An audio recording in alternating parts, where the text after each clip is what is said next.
Good morning, members, and welcome to the meeting of the Communities Committee, which has been live streamed and recorded. The recording will be made available on the Council website for public listening. When calling members to speak, I will refer to them formally using their title so that it is clear who are councillors and, by the process of elimination, who are officers. I'd also like to welcome Councillor Richard Marsh, who is a new member to the committee this morning. Remote participants, please follow the good practice guidance, which includes muting microphones and switching off your video when you're not addressing the meeting, writing speak in the Teams chat function when you want to contribute, and if you're in the hall, you could do this on your iPhone or iPad. Please do not repeat contributions already made by other members. No material should be posted in the chat function if it's intended to be part of the discussion, and the usual standing orders apply, including that any votes will be undertaken by roll call. If any member has to leave the meeting, please either leave the Teams meeting for that period of time or write leave in the Teams chat function and then join when you rejoin the meeting so that we can keep track on whether the meeting is quorate. All members should speak clearly, taking their time speaking directly into the microphone when making contributions. When referring to reports, please provide the reference to the relevant page and paragraph to allow everyone to follow. Please focus contributions on areas where clarification is required or to propose an alternative to a recommendation. Claire, could you provide the sediment indicating who is participating remotely and any apologies, please? Thank you, Chair. We have 19 members present this morning. 2 members currently not present, being Councillors Davis and Dempster. We have 8 members present on Teams, being Councillors Dookie Campbell, Ian Crothers, Hill, Ingalls, Little, Marsh, Marshall and Walters. All the other members present in the hall. Councillor Davis has indicated she'll be late in joining the meeting. She'll have another meeting first. Do any members have any declarations of interest or statement of connections? Councillor Stitt. Thanks, Chair. It's agenda item 5, page 70 under table 2. It's under Southern Uplands Partnership. We end up discussing these individually. I'll have to leave the room because I wrote a letter of support on behalf of the organisation. Thank you. Councillor Carruthers. Thank you, Chair. I'm looking at page number 70. There's table 3 there, and it references the Freesa Galloway Council about the East Strings Play Park. The ownership of that particular park falls to an organisation called Melbourne Play Park Plainfield Trust, and I'm a member of that. So it is a statement of connection, not a declaration of interest. Chair, thank you. Councillor Ferguson. It's a statement of connection that my daughter's team leader at the Ice Bowl, as you're aware, Ian. But I'll still take part in the discussion. Councillor Campbell. Thanks, Chair. It's item 9, just as my role as Chair of Westlands, just a statement of connection. Thank you. Okay, any other members? No. Chair. Can I come in? Yes, it's just come on the screen now. Okay. I've got Councillor Hill first. Thank you, Chair. Yeah, item number 4, statement of connection as I sit on the committee for Galloway Pageant. And then item 5, statement of connection. I'm a trustee for Newton Stewart Initiative and I sit on Macca's Action and the furniture project in an advisory role on behalf of the council. So I won't leave the meeting, but I won't get involved in either of those discussions. Thanks. Councillor Marshall. Thanks, Chair. Yeah, same as Councillor Crothers, it's a statement of connection with item 5, East Strings Play Park.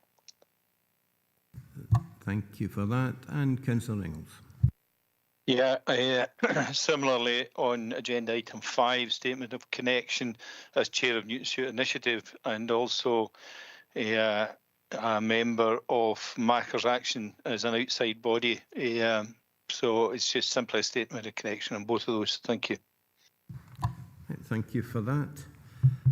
Item 3 is minute of the previous meeting, 6th of February. This minute is for noting.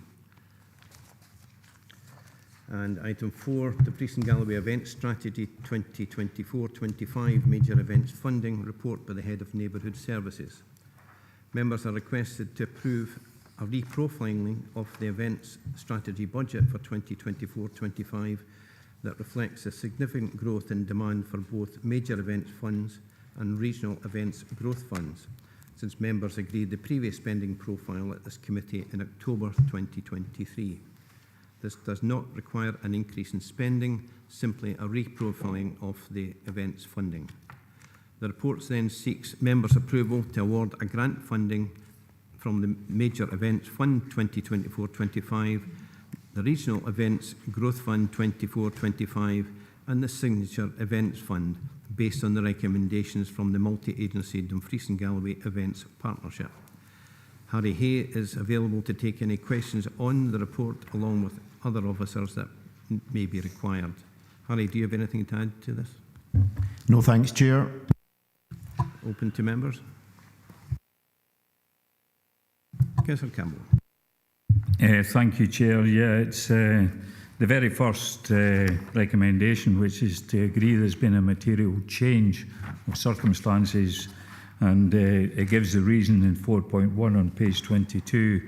In light of the volume of applications to the Regional Events Growth Fund, members are first asked to agree there has been a material change in circumstances.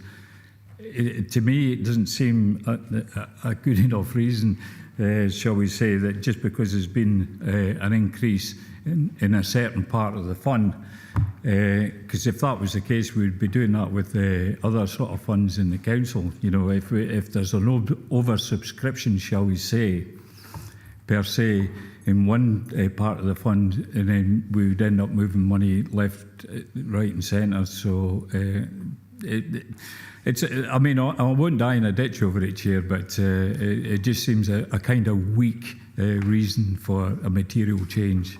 And if we agree that part of the recommendation first, and then we can address the rest. But maybe a wee bit of clarity on that, Chair.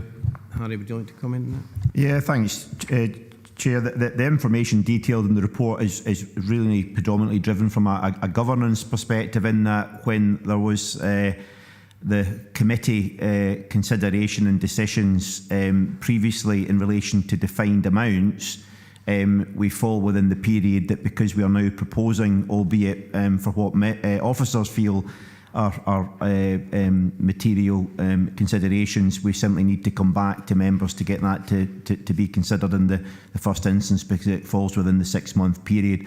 Absolutely take Councillor Campbell's point in terms of you know, very often other budgets, when it comes to external funding, can be oversubscribed. It doesn't always follow that officers recommend that budgets are realigned, but that's simply the background in this instance. It's just simply to reflect the demand that we feel has come in from the event sector across the region. Thanks, Chair. Councillor Campbell. Yeah, I'm still not quite clear that it merits a material change, because in the previous communities, when we changed it from 40,000 to 46,500, which is mentioned in Table 1, so that was you know, another material change, shall we say. And if we're continuing to do that and just coming out with a material change to transfer funds from one to the other, it just it doesn't make sense, just because you know, oversubscription in certain parts of the fund. But I take it that we would have to agree this material change, and I think we would have, is it 2/3? I'll ask the clerk on that sort of point, 2/3 of you know, vote whether we agree it's a material change or not. Thanks, Chair. Yeah, just before I bring Claire in, I think in a case like this that we do ask the officers to give their professional opinion, and it is their opinion there is a material change, and I would certainly support that. But Claire? Just to provide a bit of added clarity on why that recommendation is there, standing orders require anything that's revisited within 6 months to a members' agreement for that material change. In this case, the decision was made on the 3rd of October. This committee is obviously the 2nd of April, so we're looking at something here that's basically 1 day short. If this committee was on Thursday or Friday, that this decision wouldn't be required. Are you satisfied with that? For the date? Okay. Well, Councillor Ferguson. For expediency, can we just... I don't think we can discuss anything else until we've agreed the 2/3, and I don't have a problem with doing it at all, but for the record we have to do it properly, and although it is only 1 day, it's 24 hours or even less. It seems a bit silly, but that's our rules, isn't it? So could we just actually clarify for all the members that are happy to actually take it forward? I don't really see the point in that. I think we'll have to take it forward.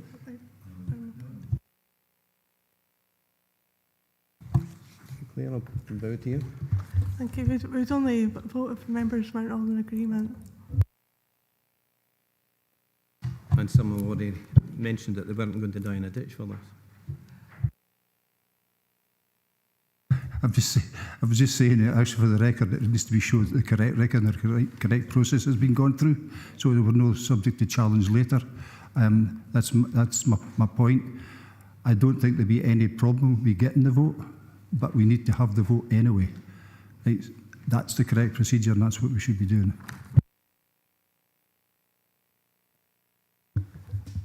It's just whether members are all in agreement with 2.1. Well, we don't, because we've not been asked. The question hasn't been asked. I'm asking the question now. Are we all in agreement? Yes. Thank you.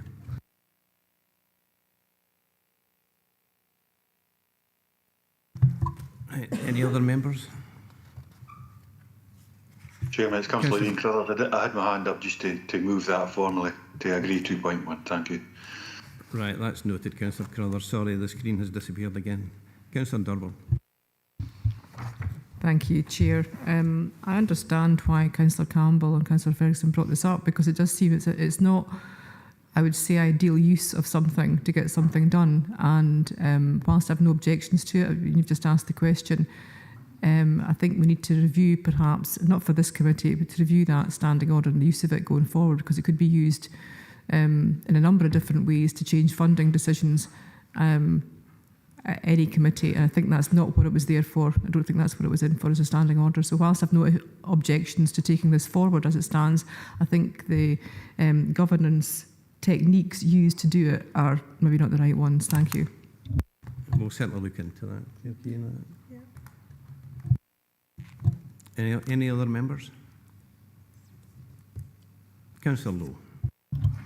Thank you, Chair. It's to do with the Big Burn Supper and the moving forward of the funds. The signature events, I believe, are to attract people to the region, and both in terms of a plan for 2025, but also what evidence do we have from them that we do attract people from outside Dumfries and Galloway rather than it being a very local event. Thanks. Thank you. Harry or Lee? Thank you, Chair. I'll maybe begin and answer Councillor and then pass to my colleague Ian Barr, who can perhaps add some further details. So in terms of the discussions with Big Burn Supper just now, just for clarity, in a positive position, we have sat down with external funders and Scottish Government with a view to an event taking place in 2025 and have been in consultation with our legal services team, hence the recommendation today to carry that money and allow them to keep it for the festival in 2025. Now, all our events require to complete a monitoring template at the conclusion of that festival. I don't have the details of the Big Burn Supper one today. I'll check with my colleague Ian if he can offer any further detail, but if we haven't got that today, I'm happy to share details with members of this committee and wider out with here when we go and review our previous monitoring reports from that organisation. Thank you. Thank you. Ian, is there anything you want to add to that? Thank you, Chair. Members will be aware that we're undertaking a review of all the signature events one by one over a rolling programme of about 12 months, and Big Burn Supper will be fully reviewed next January, and we'll come back with a report on it as soon as possible. I think the points are well made. Big Burn Supper has got a fantastic programme of community engagement, and the community engagement is perhaps one of its strengths, but we'll also just monitor as well the numbers of visitors that come into the region to it in 2025. Thank you for that. Does that answer your question, Councillor Lowe? We've got Councillor Hill, and then I've got Councillor Campbell. Councillor Hill.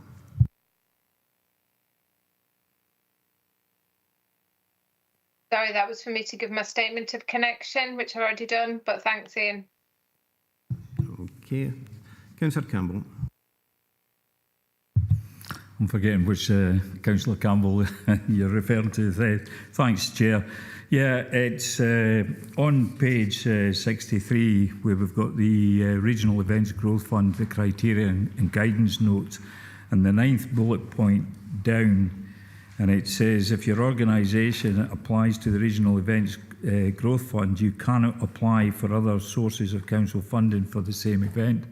I'm just wondering, what are they actually referring to? Because some funds are actually distributed by the council, say the Level and Up funding, for example. It's a UK funding, but it's the council that distributes that kind of money.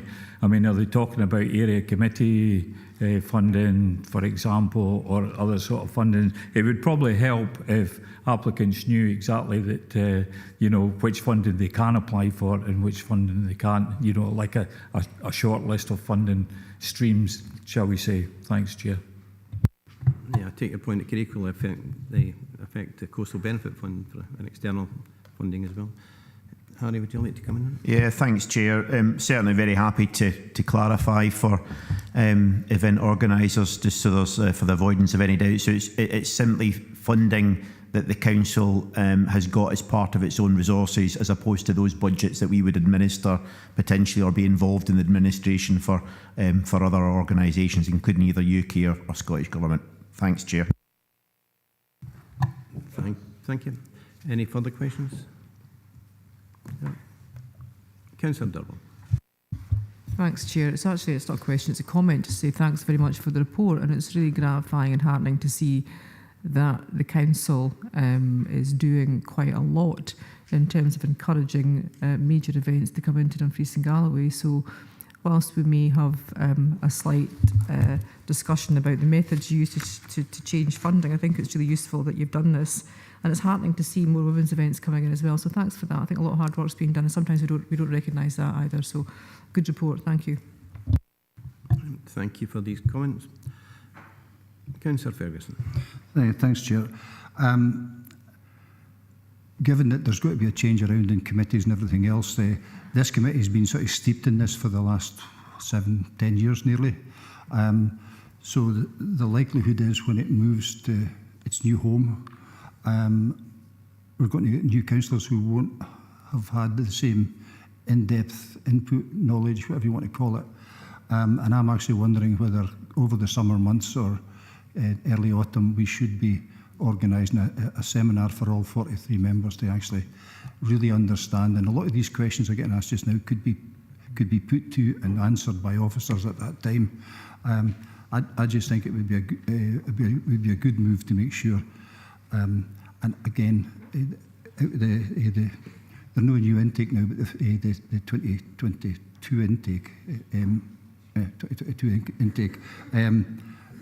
they've not got the same level of experience, for example, like yourself and others who've been in that position over the years. I just think it would actually be beneficial to everybody. I tend to agree, but I think it's in general terms across all the new committee structure. I'm sure the Director can maybe take these comments back. Yes. Morning, members. Thanks, Chair. And yeah, it's a very helpful contribution from Councillor Ferguson. It's something that the senior leadership team is very much aligned with in terms of the importance of the decision of last week's full council to change the committee structures. Gives that opportunity for a programme of work. So I'll ensure that the feedback from today is fed into these discussions with a view to a programme of activities. Also at the same time though, being mindful of the summer recess, which is an important consideration to ensure that any programme of development, training, seminars is inclusive as it can be, but very helpful comments. We'll take that on board, Chair. Thank you. Right, thank you for that. Yes. That was meant in addition to the one about signature events, unless you're going to capture the two together. So you would either enhance the signature event, a planned event, to include all the different funding streams so that everyone's really aware where they came from, where they originated, and how they were to be spent.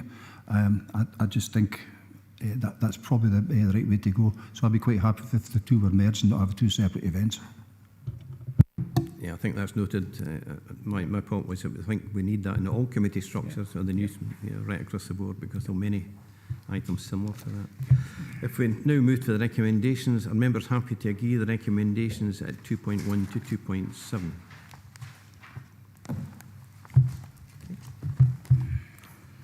With item 5, the Dumfries and Galloway Coastal Benefit Fund 24-25, report by the Interim Head of Community Services. The report provides the scoring panel feedback and recommendations and invites members to agree the awards from the Coastal Benefit Fund 24-25.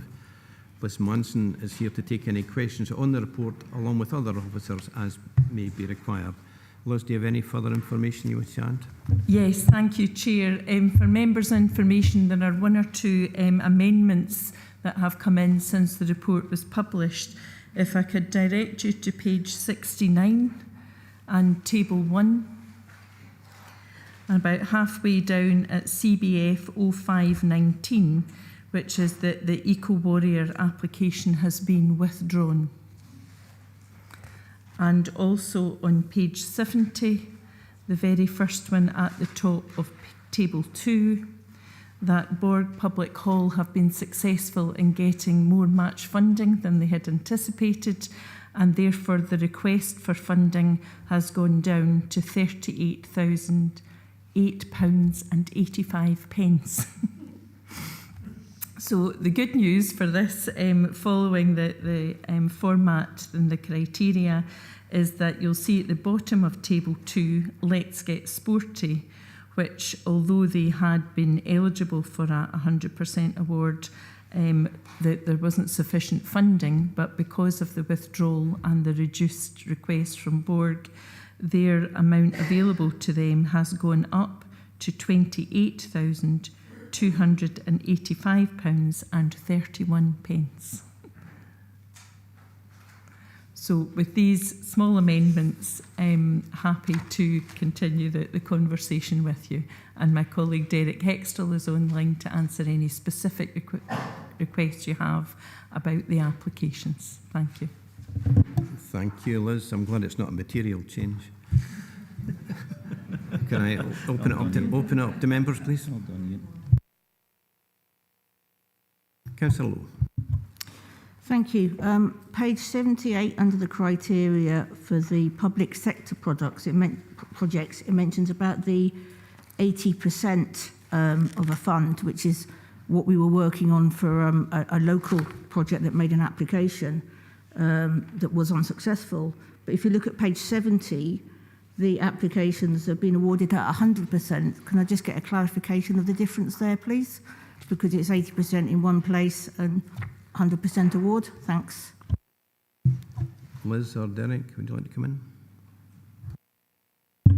I'm happy to come in, Chair, if that's okay. Yes, certainly, Derek. Yeah, so you'll notice there, Councillor Lowe, that applicants, we were encouraging applicants to come in for 80%. However, where they could demonstrate they'd been unsuccessful for other funding streams, they could apply for up to 100%. However, on those particular applications, it's 100% of what they were asking for. It's not 100% of the total project cost. Hopefully that provides the clarity, Chair. Thank you for that. Any other questions? Councillor Durban. Thank you, Chair, and excellent response about standing orders. Well done on that one. It's a question on groups applying for funding. I've noticed, and it's not an issue, but some groups have got funding from both agenda item 4 in terms of our own funding and agenda item 5 in terms of coastal benefit funding, which is fine.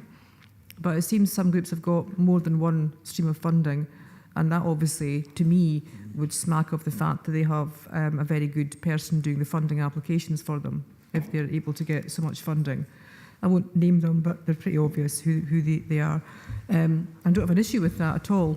But is there any way that we can provide more assistance to smaller groups who perhaps aren't as experienced in funding applications to see if they can get equal or parity of access from that perspective? I think some of the groups that have got significant funding from both have full-time people doing the funding applications, whereas others don't. And I think that's a challenge for smaller groups in the region.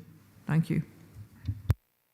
Yes, thank you. And it is indeed an ongoing challenge. So not only do the officers who are dealing with this particular fund offer support and advice, but we do direct all groups to third sector Dumfries and Galloway, and they have got particular expertise in helping groups to develop and to be able to submit funding applications, and indeed to envisage, perhaps bigger projects that they might like to, more ambitious projects, I think, that they might like to develop into. So it's certainly something we're aware of, and the Council and Third Sector D&G do support groups. Thank you. Thank you for that. If we go to Councillor Marsh. Good morning. Thank you, Chair. My question relates to recommendation 2.2, noting the guidance and criteria for the fund. The question relates to the definitive list of communities on page 77, and also the objective, the distance, the 12 nautical miles in which these communities must lie to be able to access the fund. I had a query from my community, the small village of Kirkcowan, as they wished to try and tap into this fund. They lie 8 miles, regular miles, from Wigtown Bay, and just over 12 regular miles from Luce Bay.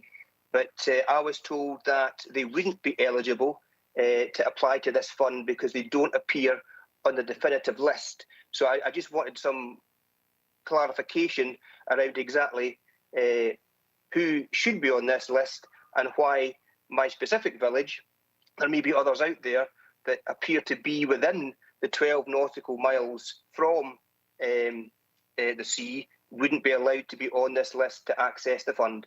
Thank you. Liz, would you like to come in on that? Yeah, so the community council boundaries are specific here. So these are not the names of towns or villages. These are community council boundaries. So it would perhaps just be to check if your community is within that community council boundary. And if it's not, then members' decisions to date has been that these are the community councils that are eligible within the Scottish Government scheme. Yeah, could you possibly check that one, because I think that's fairly important. It could very well be in the boundary of another community council, but it's still 8 miles of that. So yeah. Derek might have more detailed knowledge of the geography. Derek, would you like to come in on that? Yes, Chair, through you. The reference to 12 nautical miles is the Scottish Government's 12 nautical miles, where they base the income that's generated for the Crown Estate out to a distance of 12 nautical miles. It's not 12 miles for our guidance and criteria. So it's assets within that 12 nautical miles that contribute to the Crown Estate's budget for this fund. Here in Dumfries and Galloway, we then use the community council boundaries, where any part of that boundary adjoins the coastline. Any part therein, that community council boundary, can then apply to this fund. So the 12 nautical miles is not to do with the eligibility for the fund. It's simply to do where the funding is generated from the Crown Estate. Again, Chair, hopefully that provides some clarity. Councillor Marsh, are you satisfied with that one? Yeah, thank you, Chair. That does make sense. Yep, thank you. Okay, I think you had a second part to your question.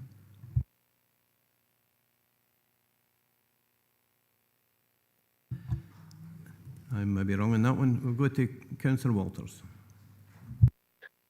Yeah, can I just ask on, for example, on page 129, where there's awards that there are nil awards due to insufficient funds.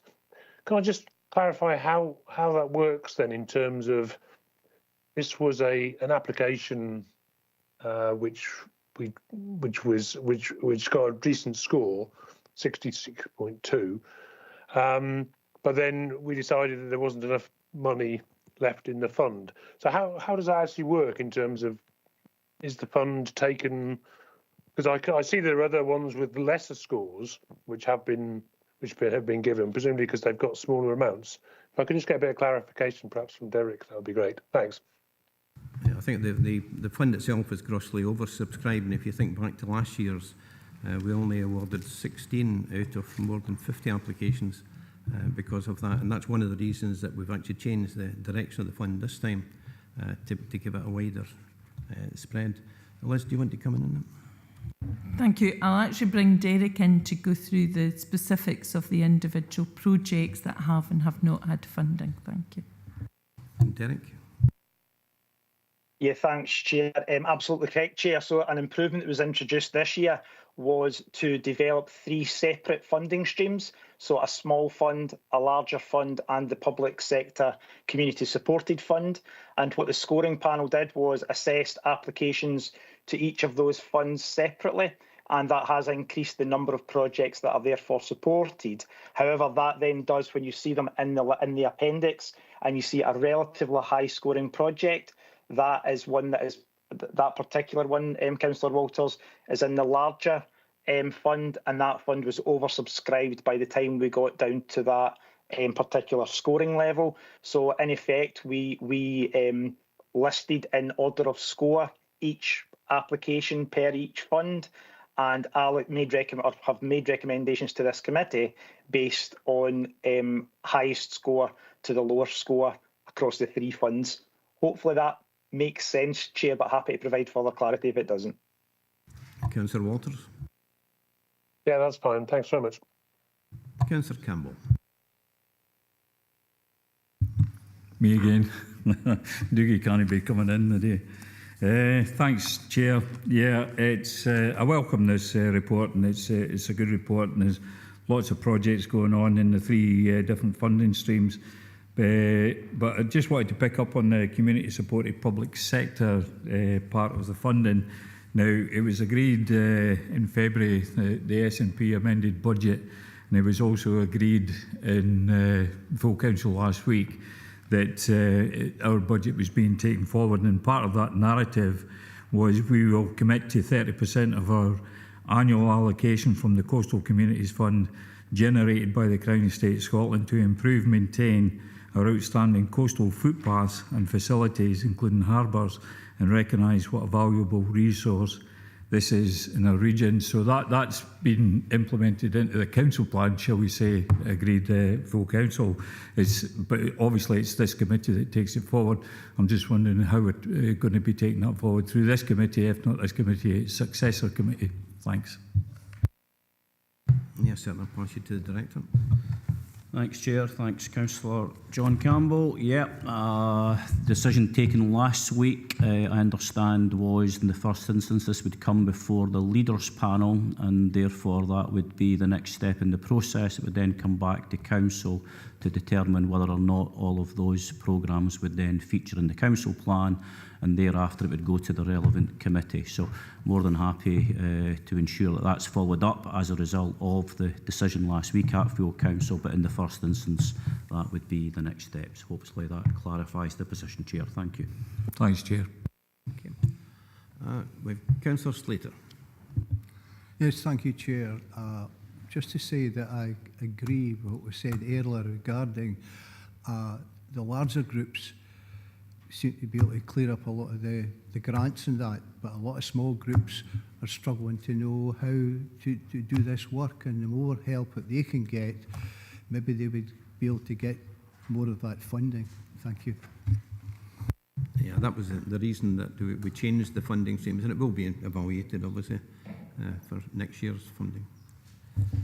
Yes, and perhaps just for your reassurance that in addition to having this small community-led category this year, you have changed the criteria so that actually groups can get up to 100% if they can prove that they've looked for match funding. So that's another way that you're trying to help these smaller organisations to get funding. Thank you. Thank you. Chair. I have no further questions.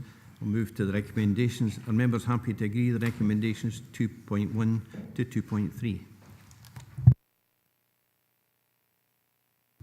Thank you. We go to item 7, Public Realm Capital Programme 24-25 and 26-27. Report. Item 6. I'm desperate to go on holiday. Go to item 6. Area Committee Budget Arrangements 2025 report by Interim Head of Community Services. The purpose of this report is to agree the strategic framework allocations and timetable for the Area Committee discretionary budget for 2024 to 2025 and the allocations and timetable for the Area Committee tackling poverty and inequalities budget for 24-25. Liz Manson is here available to take any questions on the report along with other officers that may be required. Liz, do you have anything to add to this one? Just, I think, to thank the members because we had the 4 area committee seminars over the last 10 days and very grateful to members for their contributions and discussions which have confirmed that these arrangements are happy with the wider group of members. Thank you. Okay, I'll open it up to members.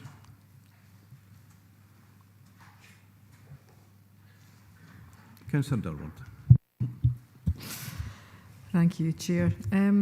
Refer you to page 187, 4.2, Table 1, which is the allocation of discretionary budgets, and just the tackling poverty and inequalities percentage allocation, which differs across all area committees, which I understand, but given the fact that child poverty hasn't moved, in fact it's extremely high in Scotland, it's sitting at 24% of all children are living in poverty, and I think in Dumfries and Galloway it's up to 27%, which is horrendous.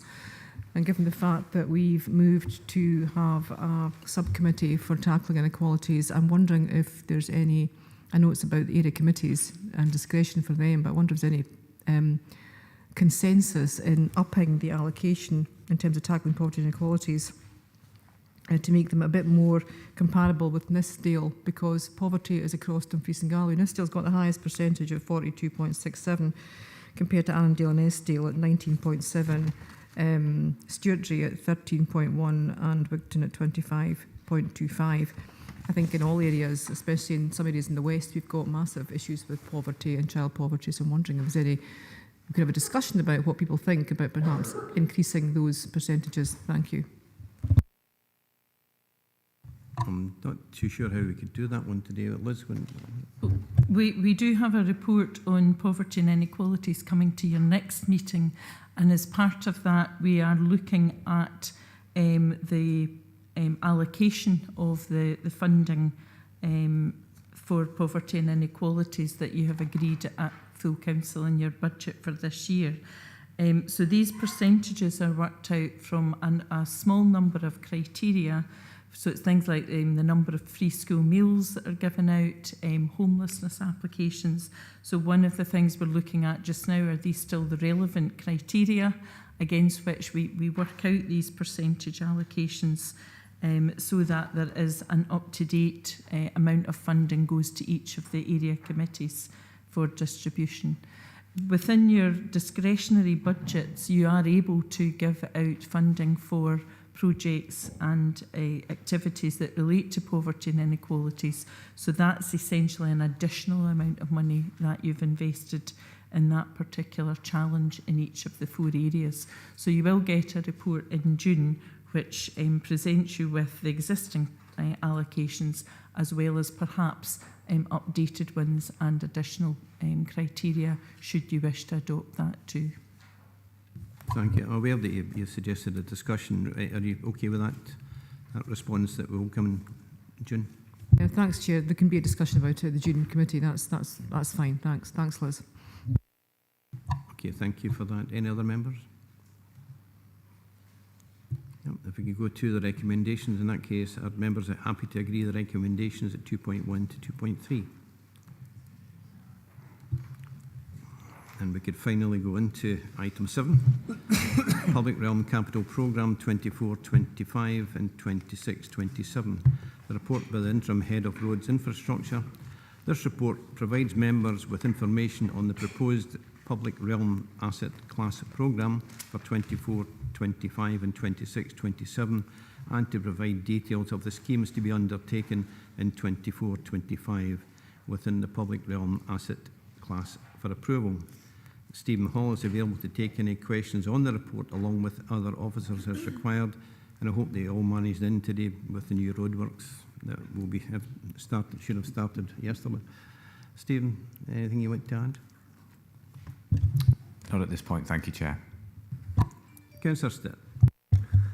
Thanks, Chair. I'm not going to be parochial, but can I just ask a question? Do us as an authority go out and check any pothole repairs or repairs to the roads that's been done? Because I noticed 2 in the Stuart and 1 in this Dale that were done last year. Potholes are repaired and one has been repaired already, and that's within 6 months. I think it would be ideal we were checking whether it's our own boys or subcontractors, because some of the work to me has been slipshod. Stephen, would you like to respond? Thanks. Yeah. So, yes, we do check the repairs. So the carriageway safety inspection programme that it runs throughout the year, where our inspectors go out and are checking the condition of the network. As part of that, they will be identifying any defects that have been repaired, potholes that have been repaired that would need a re-repair if that has failed. So that does come as part of it. Where it's been, and you're right to raise the issue of management, both of our internal staff and external contractors, and assurance around that. So yes, we do check the work of contractors as well. Can't shy away from the fact that some repairs do fail. So some of the repairs we do are temporary in nature because we need to do them quickly, and either resources, weather or other conditions don't allow us to do a permanent repair first time. So those temporary repairs by their very nature are temporary, but also can't shy away from the fact that on occasions permanent repairs are done and they do fail. And that can be the result of either the quality of workmanship at the time. It can also be a function of actually the fact that, you know, if we're putting a repair into a wider area of the road network that's in poor condition, then it is more difficult for that repair to last, because what we're adjoining it to is poorer condition carriageway. So those things do happen, but yes, we do monitor them and we do performance manage our contractors and our own teams obviously around that as well. One of the things moving forward that I think we have a focus on over the next 12-24 months is that performance management around external supply chain. We have major new supply chains coming on stream this financial year. It's very important that we get those off on the right footing with good, sound performance management and quality assurance by ourselves that what the council is buying, it's getting to a good standard. Thank you. Thank you for that, Steve. I understand with programme works, the contractors will be encouraged where they have a list of potholes to fill and they come across other road defects, they will be given the freedom to repair these as well and not just merely leave them in the list. That's right, Chair. So in particular, we start this week actually with our spray injection patching programme. That commences today. We've got 3 units coming on stream this week, another 2 in a couple of weeks' time, and we'll finally be up to 6 within the next month, certainly across the region. Those units, I think most members saw how those units operate at some of the member seminars we undertook. They provide permanent repairs, but very high volumes. We can get around an awful lot of potholes with that technology in a day, depending how close the defects are together. Anything, 100 a day is not unusual for a spray injection patching unit. So we can get through a huge volume. We obviously are giving those teams a list of the defects to fix that have been identified, marked up and are available to them. But within a managed environment, we are also saying to those teams, fix other things that are in the immediate vicinity. If you're travelling along a road, if we haven't identified it, but to the professional knowledge of the driver and operative, that needs fixing, fix it. We will be staying on top of that. Back to Councillor Stitt's earlier question around performance management. An important part of that, because those are contractors working for us, is that we follow that up. We assure ourselves that what's been reported back to us has been fixed, done to an appropriate standard. So yes, flexibility, but within a managed environment to ensure value for money. Councillor Stitt, do you answer your question? Thanks, Chair, that's fine. Councillor Slater, is yours a legacy hand? On you come. Thank you, Chair. Regarding potholes, one question I'd like to ask is, how much does it cost to repair a temporary pothole, which probably comes back out in a few weeks? And another point, from a New Abbey Road to the small road that goes to the Dalbeatty Road, it's in a terrible state, and it continues on down to the roundabout and along towards the Castle Douglas Road, where Cargan Tower is situated. And I can't believe that many people work there don't see these potholes and hit them every day. And one last point, when are we going to do something at Craig's Road? People are having to drive another side of the road to avoid potholes. And that's a very, very busy artery in from Georgetown into the heart of Dumfries, and it really needs attention now. Thank you. I'll forgive you on this occasion for being parochial, because you did manage to mention Abbey Ward as well there. I think the explanation has been given. I mean, this programme is now coming on. The A710, as you referred to it, is in the work programme, and for very soon, the next couple of weeks or so. And the rest of the roads will be taken. The A711 is starting this week, I believe, without being parochial. I just happened to notice that one. Stephen, do you like to come in? Oh, sorry. I think you give the officer the chance to answer the first points you raised. Well, what I'm really saying here... Could you let the officer answer the first points? Thank you, Chair. In the first question, in terms of the cost of a permanent fix versus a temporary fix to a pothole, it's difficult to give a definitive answer. And to be honest, this is the subject of an annual debate right across the industry with different councils, Department for Transport, Scottish Government producing different figures every year. I think the latest figure, or the most recent I saw, was a pothole cost £52 to fix. You would struggle to really ever evidence the science behind that, if I'm honest. In terms of the differential between permanent fixing and temporary fixing, to an extent, it depends on more on the size of the pothole, where it is, whether we have to put any traffic management in place to make that fix. So it's quite individual.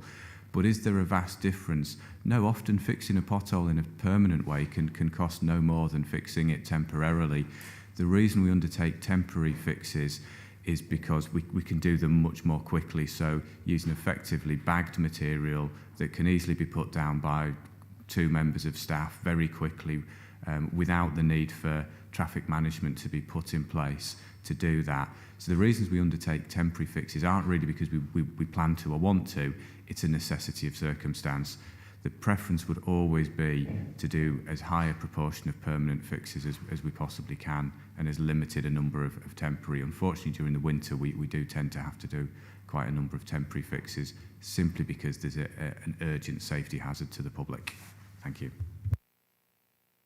Thank you for that. You raised a number of issues that have been answered by the officer. Is this a brief one?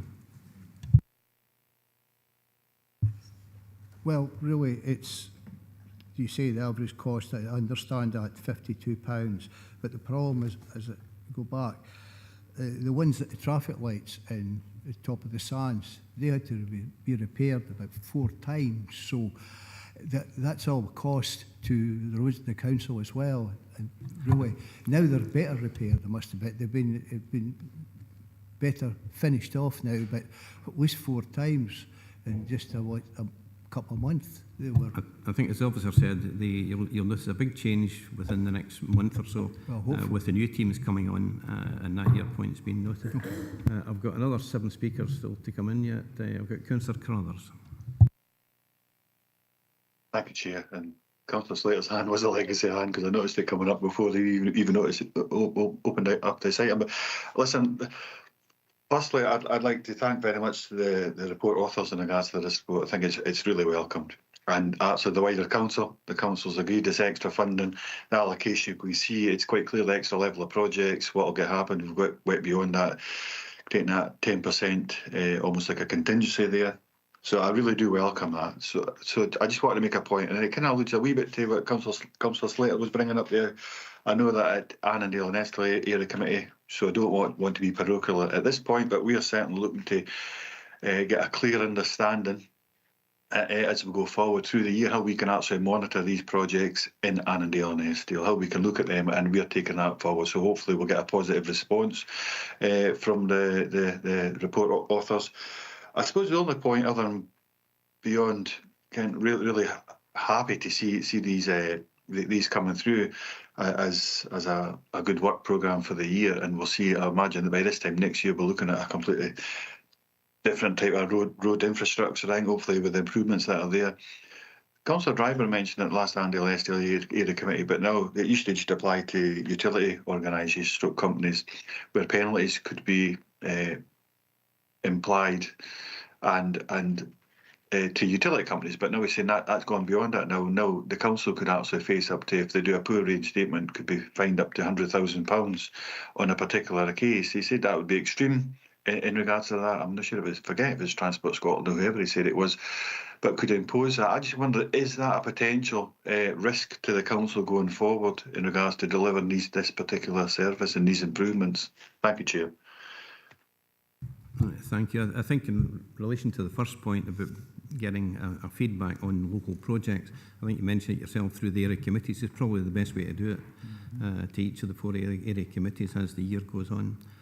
As local members, we all get a programme of work in our own wards anyway, but that would seem to be quite an appropriate way to do it.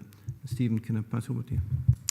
Thank you, Chair. And yes, we're looking into that issue since it was raised at the area committee in terms of how we can provide that information in a useful format for members. In relation to the second point from Councillor Carruthers, what I think you're referring to there is new powers that the Scottish Roads Work Commissioner now has as of the start of the new financial year. So just as a bit of background for members, we already have duties and powers as a local authority to manage the quality of reinstatement made by third-party undertakers on the road network, so utility companies in the main. Those powers and duties involve both the quality of the reinstatement but also the safety of their operations while they're doing that, as that relates to the travelling public. So we have powers and duties to go and inspect the way they've set up their traffic management, the signing, lighting, guarding, traffic flows, etc.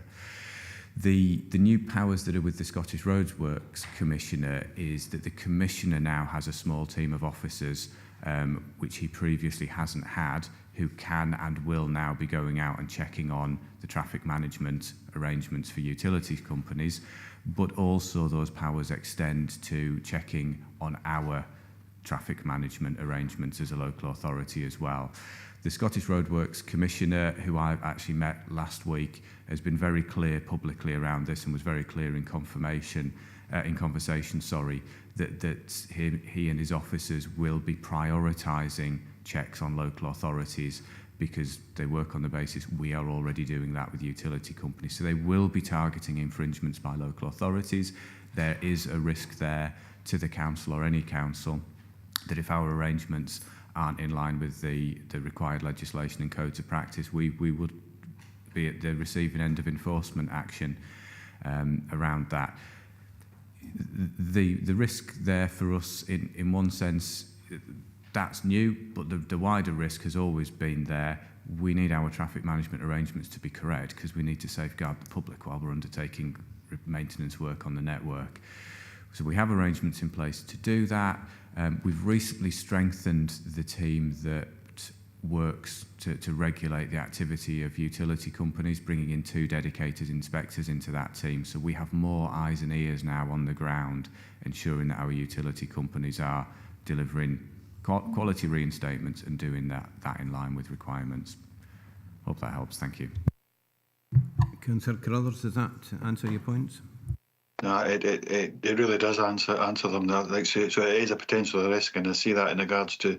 I raised this about 12 years ago with Mr. Speedy at the time, because I was made aware. I thought the council had to adhere to the same level of compliance as utility companies, and they could see the difference in standards.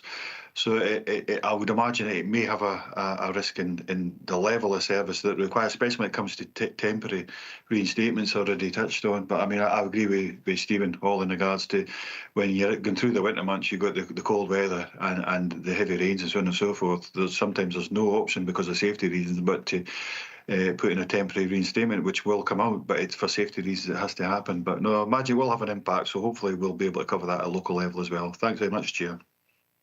Thank you for that. Councillor Howie. Thank you, Chair. Speed limits and traffic calming, page 201, the 20-mile-an-hour zones. It's just basically, how confident are you that Police Scotland will enforce these measures?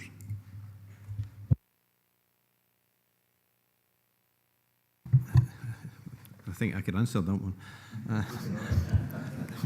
Stephen, would you like to come in on that?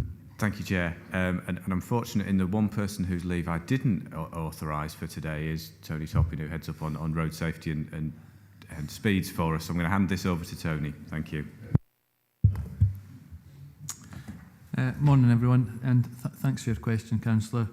Yes, we've had various meetings now with Police Scotland on the whole enforcement of 20-mile-an-hour speed limits in the programme that we're currently working through. They've reiterated that speed limits and enforcement at schools is their main priority, as it currently is just now in 30-mile-an-hour limits in schools with 20 zones. We have tried to push it a bit more with them to try and gain a bit more commitment from them, but like ourselves, they obviously struggle with resources, and let's face it, they will, if there is anybody exceeding the speed limit, they will take action, but they have said they'll predominantly look at schools and areas where there's been known incidents of either inconsiderate driving or road traffic collisions. But going forward, we always consult with them for every new scheme we do. So we deal with the various officers from across the region and try and get as much buy-in and commitment from them as we can. But obviously they are a different organisation with their own resources, budgets and tactical pressures. So I say we do our best to encourage them to work with us. Road safety, as mentioned before, it's all about education, enforcement and engineering. We can do our best in with regards to engineering for 20 zones, 20 limits, and we can all educate schools, but ultimately enforcement does come down to the police. I'm just wondering, Chair, if we could make a request from Police Scotland to bring back figures to either the Police and Fire Committee of how many individuals have been reported for contravening these 20-mile zones in future, please. I think we could request that. I think if members are in agreement, I think it's probably more appropriate. It does go back to the Police, Fire and Rescue as a scrutiny committee. How do members feel about that? Yep. Okay, thank you. I think we'll note that as an action in that case. We have Councillor Ferguson. Thanks very much, Chair. Couple of things. I'll just get it off my chest now. For me, 20-mile-an-hour signposts are a deterrent, but I take the point about policing it. I'd also like you, Chair, thank David for raising the issue about something that's half in my ward and half in yours. But I've actually put an EMES in for that some weeks ago, and it's on the programme to get fixed. Okay, so maybe there's a lesson there. Regard to the report today,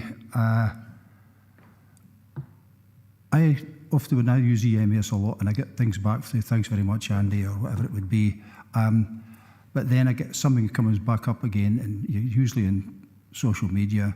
They came out, they whacked a couple of bits down and they went away. Right? Now, I know that's a temporary repair. Anybody with any sense knows that's a temporary repair. But we're going to have to spell it out for some people. Right? So I think what I'm going to suggest here, and I don't know if we can do it, but if we do a temporary repair, can we put something in the verge or at the side of the road to say temporary repair carried out, right? So that the public know it's a temporary repair because they think it's a repair. All right? Now, I appreciate there's a cost in terms of manpower or people power, or what you call it there. So that was the first request. And the second thing is I'm looking at Appendix 2. This looks a bit like deja vu, Chair. This is like the way the reports used to come in the 2017 Council. And we changed it so that they actually had completed by, estimated date, completed by, so that the public knew. Now, I appreciate this is the start of the financial year and this is the start of the accounting year. Can we just be assured that when Appendix 2 comes next time to us, there will be some narrative against each of the different projects? Because I think that was also agreed that we'd go to each of the ward councillors for their area, which is kind of what we get every Friday or the end of each week. And most of us put onto social media. And I don't know about anyone else, but it's one of the biggest hits that I get on my social media page every single week, is that, because the public like to see what's happening, where it's happening and everything else.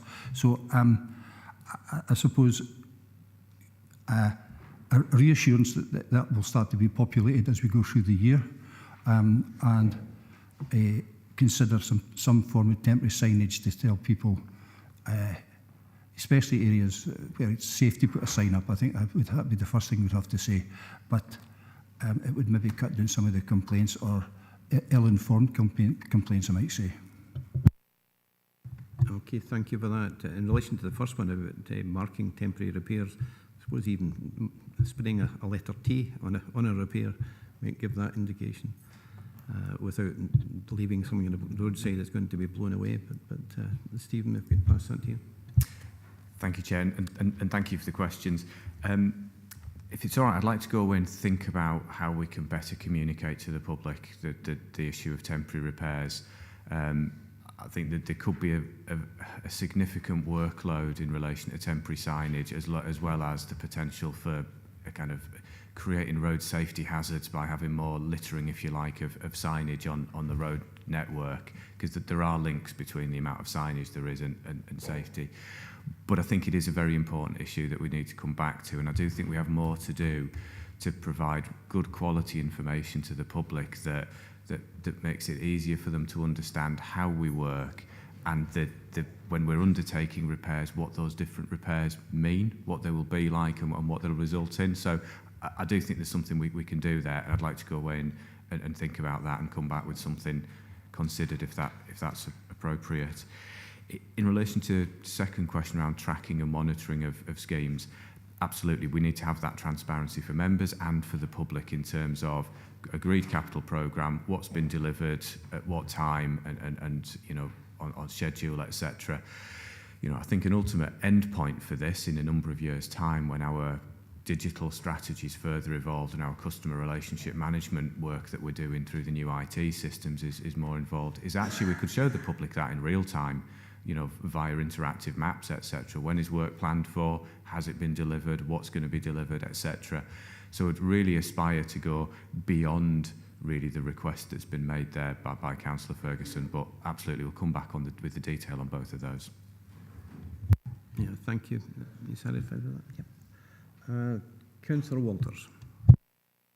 Yeah, just a couple of questions on page 207, the actual budget lines for the capital programme. I just wanted to check the micro-servicing line. Obviously, the spend on that is a lot lower than the others. I just wonder whether that's to do with, is that capacity or is that a choice as a repair technique? And secondly, I think it might be related to that. Stephen's talked a bit about spray injection patching. And which of the lines does that come under in terms of the budgeting? Thanks.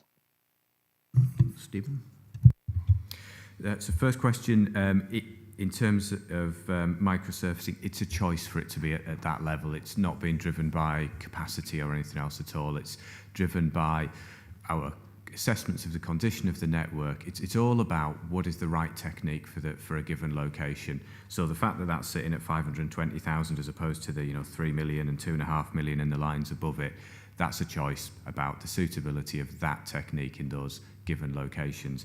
It's also in part as well a function of the cost per square metre of these different techniques. Microsurfacing, can be a lower cost technique per square metre than full carriageway resurfacing, for example.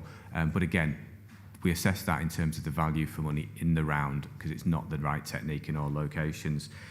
In terms of spray injection patching, I'll come back with a written response if that's okay in terms of specifically which line it comes under, but it comes under one of the carriageway resurfacing and strengthening lines that we've got there. So the first sort of 4 or 5 lines in the programme.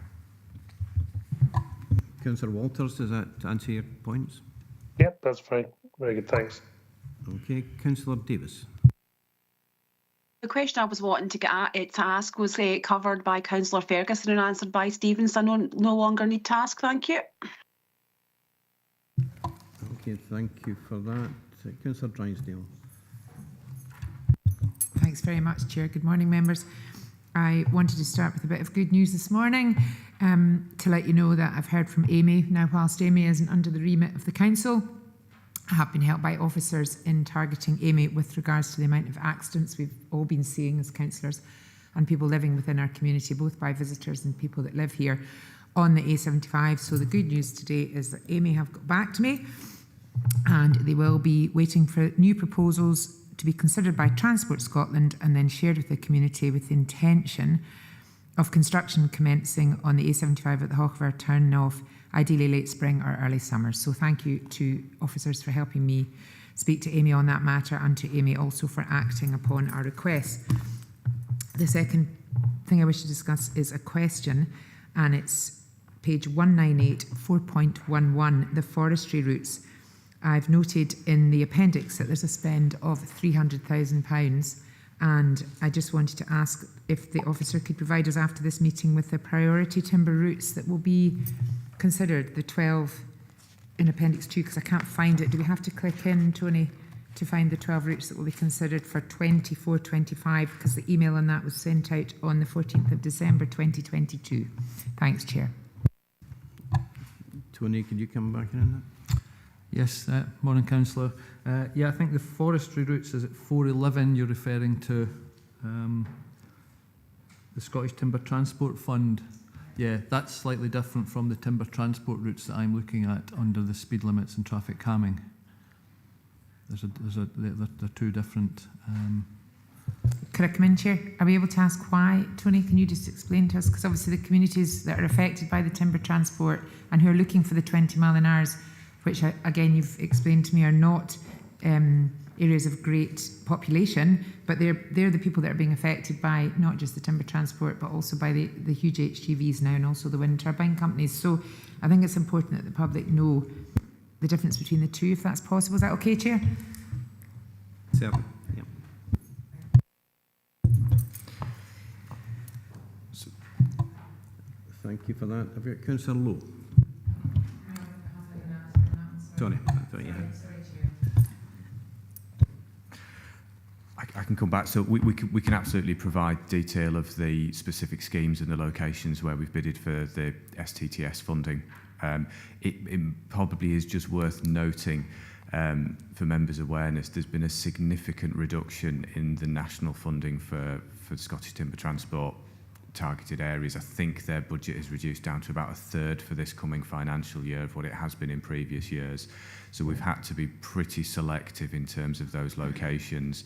And there are also very, very tight criteria around deliverability. So again, putting forward schemes that we are 100% certain we can deliver within the timescale. So that's been a factor, but we'll come back to you with the confirmation of exactly what those are and where they are. That's great, thanks. Okay, thank you for that. Councillor Lowe. Thank you, Chair. I believe part of the additional funding that's been given to roads is about surveying a much wider length of the roads that's been previously done. So when reports come in from the public, are they matched up where there's been a survey that it's already been picked up? And then is there any extra weighting given because maybe there's been an accident, a burst tyre or something worse that could lead to maybe compensation? But is that all matched up with the survey that's been done? Would you like to come back in on that, Stephen? Thank you for the question. So, I would love it if there was a simpler answer than the one I'm about to give, but there's it is quite a complex picture. So the additional survey work that we're doing as a consequence of having the increased budget is through a system known as the scanner, which is the system that's used right across Scotland, right across the whole of the UK to drive out the key figure in terms of road condition that we report every year in the annual status and options report, where you see that percentage of, say, 38% in need of work, etc. So we've taken the decision to survey the entire road network using that technique, rather than the proportion that we would normally do every year, which is a nationally led piece, which sees us do sort of 50%, I think, of the A-class network, a certain percentage of the B, Cs and Us. So that gives us better information. That system and technique is not really limited specifically to potholes. It looks at a whole range of factors, including the alignment of the road, its vertical alignment, i.e., is it a smooth running surface or does it undulate at all? Are there cambers on it? It looks at a very broad range of criteria, so there isn't really a direct read across to effectively monitoring the roads for potholes. The new inspection regime that's now been implemented, so I think back in 2019 a new carriageway safety inspection procedure was agreed, approved by the relevant committee. The service hasn't been able to fully implement that in the intervening period because of failures of the now previous ICT system that required. The new system that we've brought in and that went live on the 18th for inspections enables us now to fully implement that new inspection procedure. So it will be our prioritisation of fixing potholes effectively, mending those defects, is entirely driven by that agreed procedure. So in terms of the classification of those potholes, which the local procedure is completely in line with that which is predominant across Scotland, developed by Scots Society of Chief Officers of Transport in Scotland. That is the procedure, and it looks at a risk-based methodology for that. So where we're assessing the risk of a pothole, it's not just its size and its depth, it's also where it is in the road. Where it is in the road, does that mean it's a risk to cars? Does it mean it's a risk to motorcyclists, cyclists, etc.? Because we all use different parts of the carriageway depending how we travel, and has different weightings attached to that, because the risk to life is greater effectively for cyclists and motorcyclists. So there's a real interplay between those factors.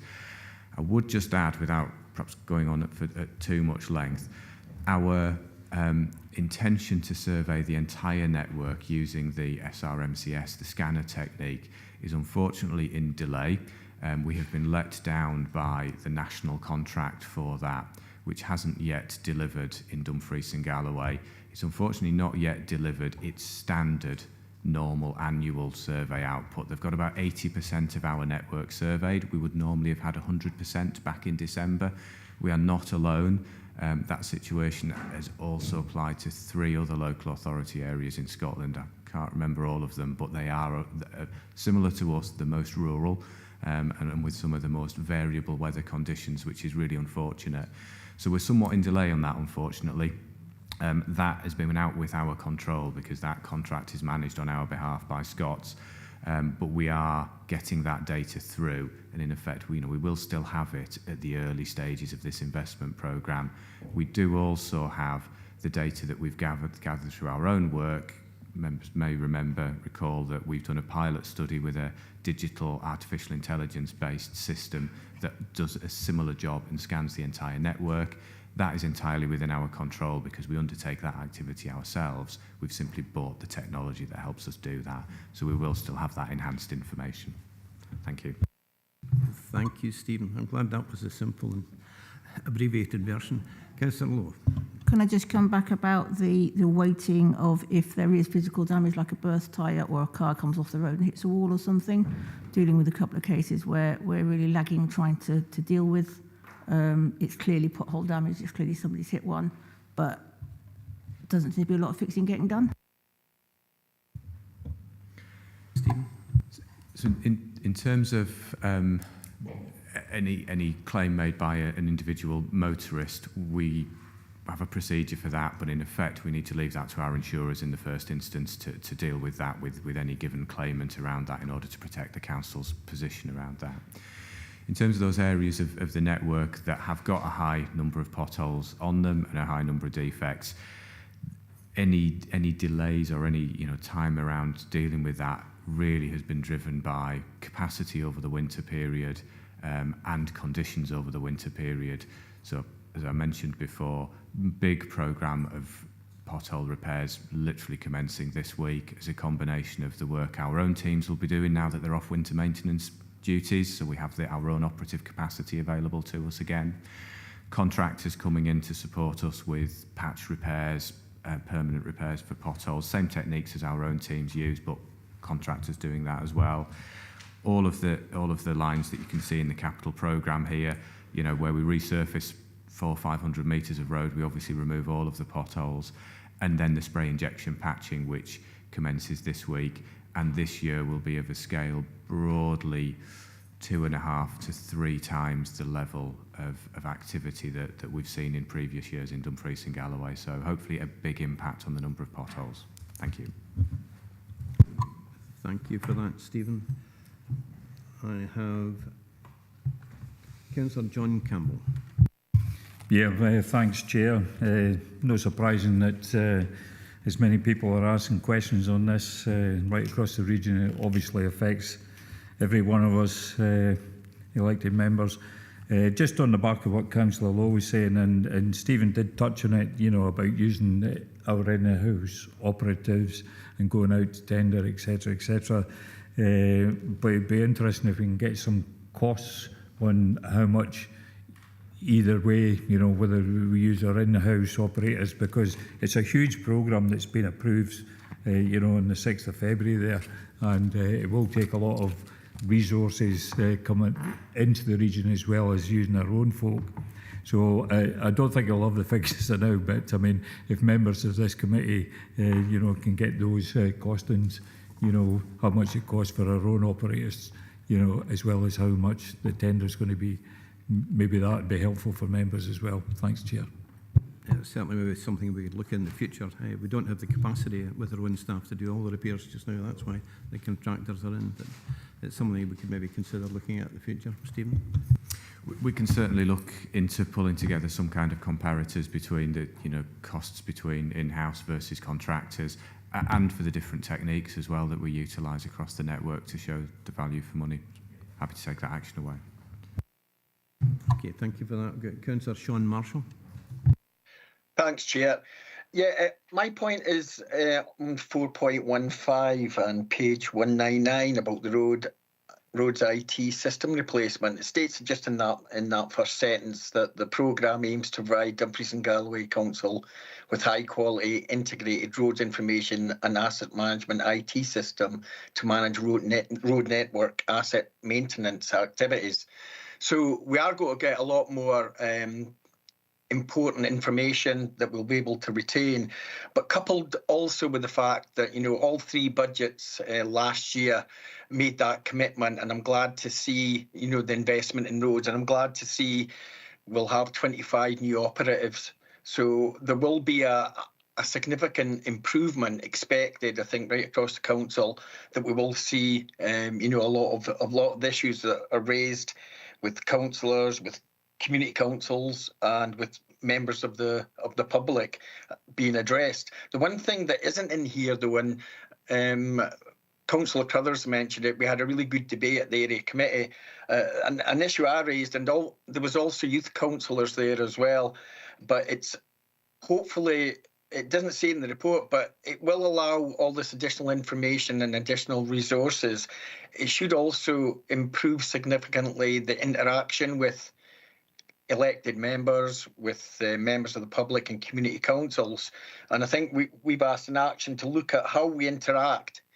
Because at the moment, and you'll know as a council, when you raise an issue with regards to a pothole or something like that, the kind of standard answer is it's on the programme list. And I think we had quite a good debate about this issue at the area committee. And it's about actually having an opportunity to use social media more, to use the EMES and the community council service to give more information. So when you report a defect, then you can actually then say to them, yeah, this is scheduled to be done in 2-3 weeks' time, or this has been done.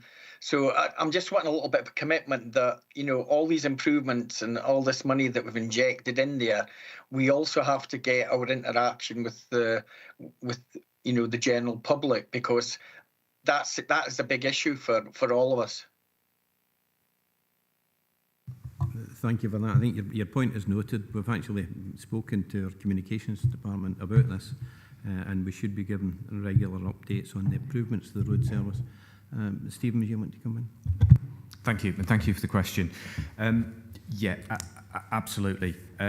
What we've done so far is effectively the first stage of building the necessary technology infrastructure that will enable us to achieve those outcomes. Critically important that we improve the way that we communicate with the public, whether that's over planned works, capital programme delivery, as we discussed earlier, or whether it's that a member of the public has raised a defect, reported a pothole, reported a street light out, reported a sign that's hanging loose in their area. What we've achieved so far with the new IT system, to provide a little bit more than is in the report, so that the first stage is to get the new system. That was done through procurement some time ago. The next stage is to cleanse the asset data that we previously held, because we had not done that for some time. So there was an awful lot of work to do to ensure the accuracy and the cleansing of that data. That's done. We've then got all of that asset data into the new system. These systems only operate once you've got your full road network, locations of street lights, locations of gullies, signs, etc. in. So that's all now done. What we turned on successfully just over a week ago was utilisation of that new system for our own internal reporting of defects. So our inspectors now are using that system successfully to where they identify potholes, etc. on the network. That bit is working well. Over the coming weeks, we will then use this system to manage the workflow through to allocating that repair work to our in-house teams, to any contractors who are repairing defects for us. Once we've done that, that's given us the infrastructure to then ensure that's working properly and effectively and efficiently, to then turn our attention to how do we make that an easier process for the public to report things to us and get good quality, timely information back from us. And that's our focus over the next 6 months, is to then begin working through that public interface, so that if people are going through the website, it's easy for them to do that. Interactive maps that they can easily plot a pothole on and see within their own community. I would also like them to be able to see other things that have already been reported. So if someone's going to report a street light that's out, but we already know that street light's out, the system would show that. They'd just be able to tag onto that to say they also wish to report it. And also get good quality, timely updates from us. We need to work through the sequence of what those will be, but effectively, we start with thanking them for reporting it. We then give them a time frame that we're going to go out and inspect that.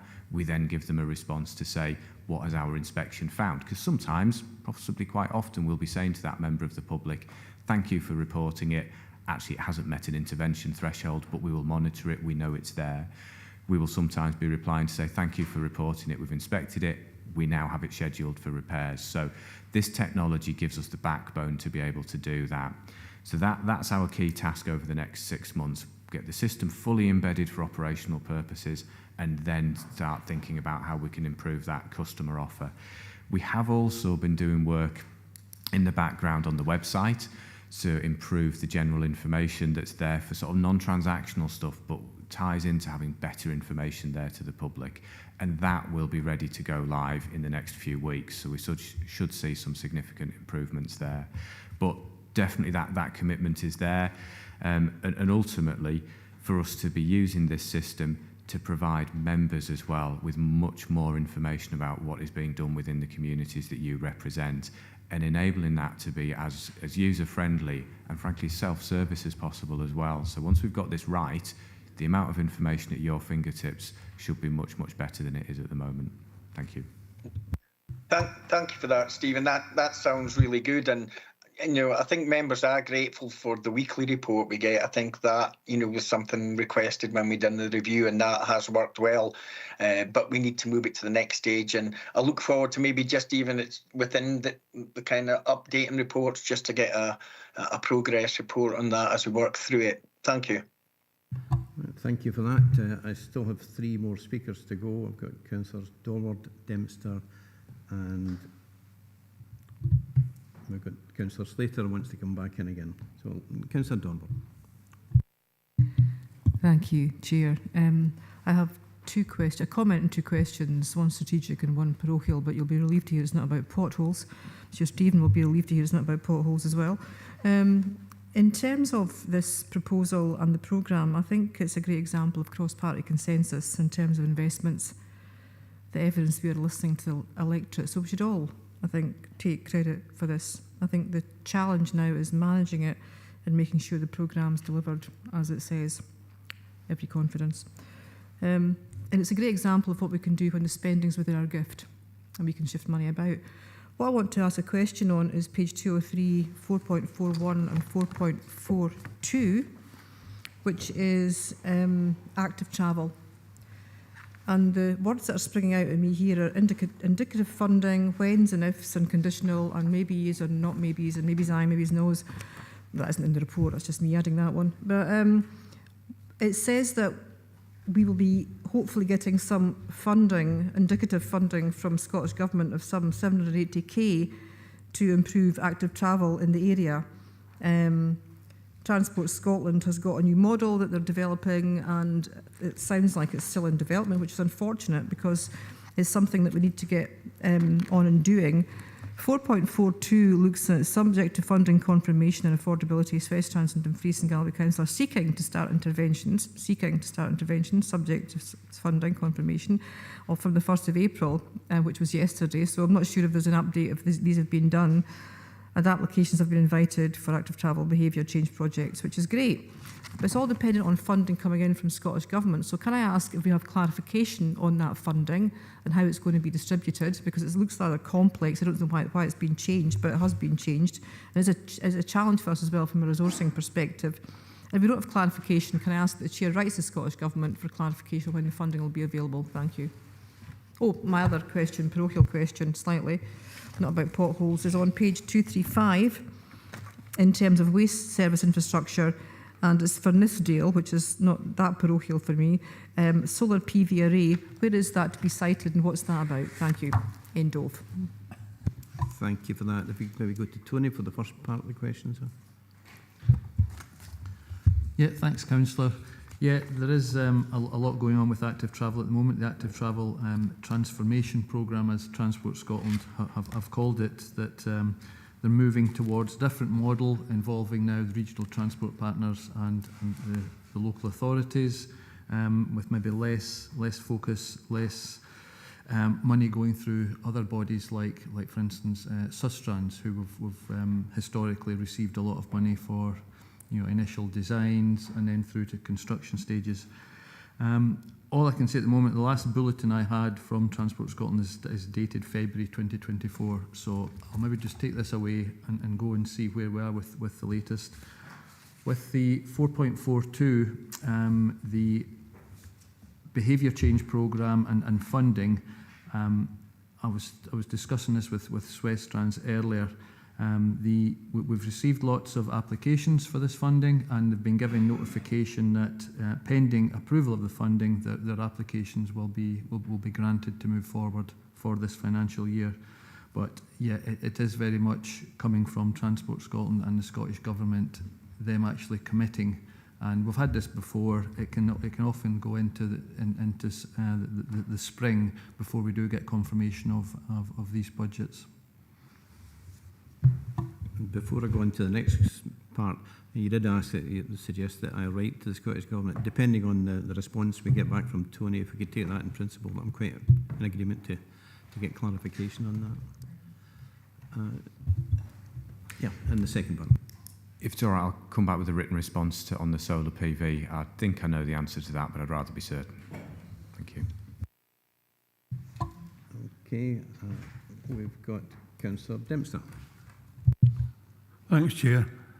On the subject of keeping folk informed about where we are in terms of fixing potholes,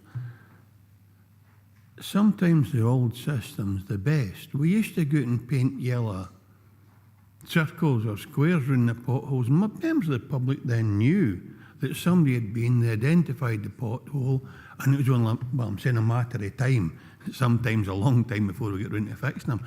That doesn't happen anymore, and I understand and acknowledge we need a big van full of yellow paint, but it was a simple means of telling the public that the defect had been identified. They don't need to go into the system, they don't need to get a reply. If we paint a yellow circle around the pothole, the public know that we as a council have identified that. On page 211, and I realise, and somebody mentioned, there's a huge programme of work. I'm always checking on what's happening in my ward, and I see A702 Crawfordton was approved on the 6th of February, and then it appears later on down the page as an additional project. So I don't know whether there's been more work identified than first happened, or whether it's just a duplicate. On page 232, 20 mile an hour signage. We're only doing 3 projects in Dumfries or in Nithsdale the whole of this year. It'll take an inordinate length of time to get around all these communities if that's the speed that we're moving at. And I would want to mention in passing the additional and refresh of 20 mile an hour road markings. There's a serious issue in my ward, and I'm sure it must be replicated across all wards, that junction markings are missing or obliterated to such a degree that folk can't really see them. And it eventually will become dangerous if it's not already dangerous.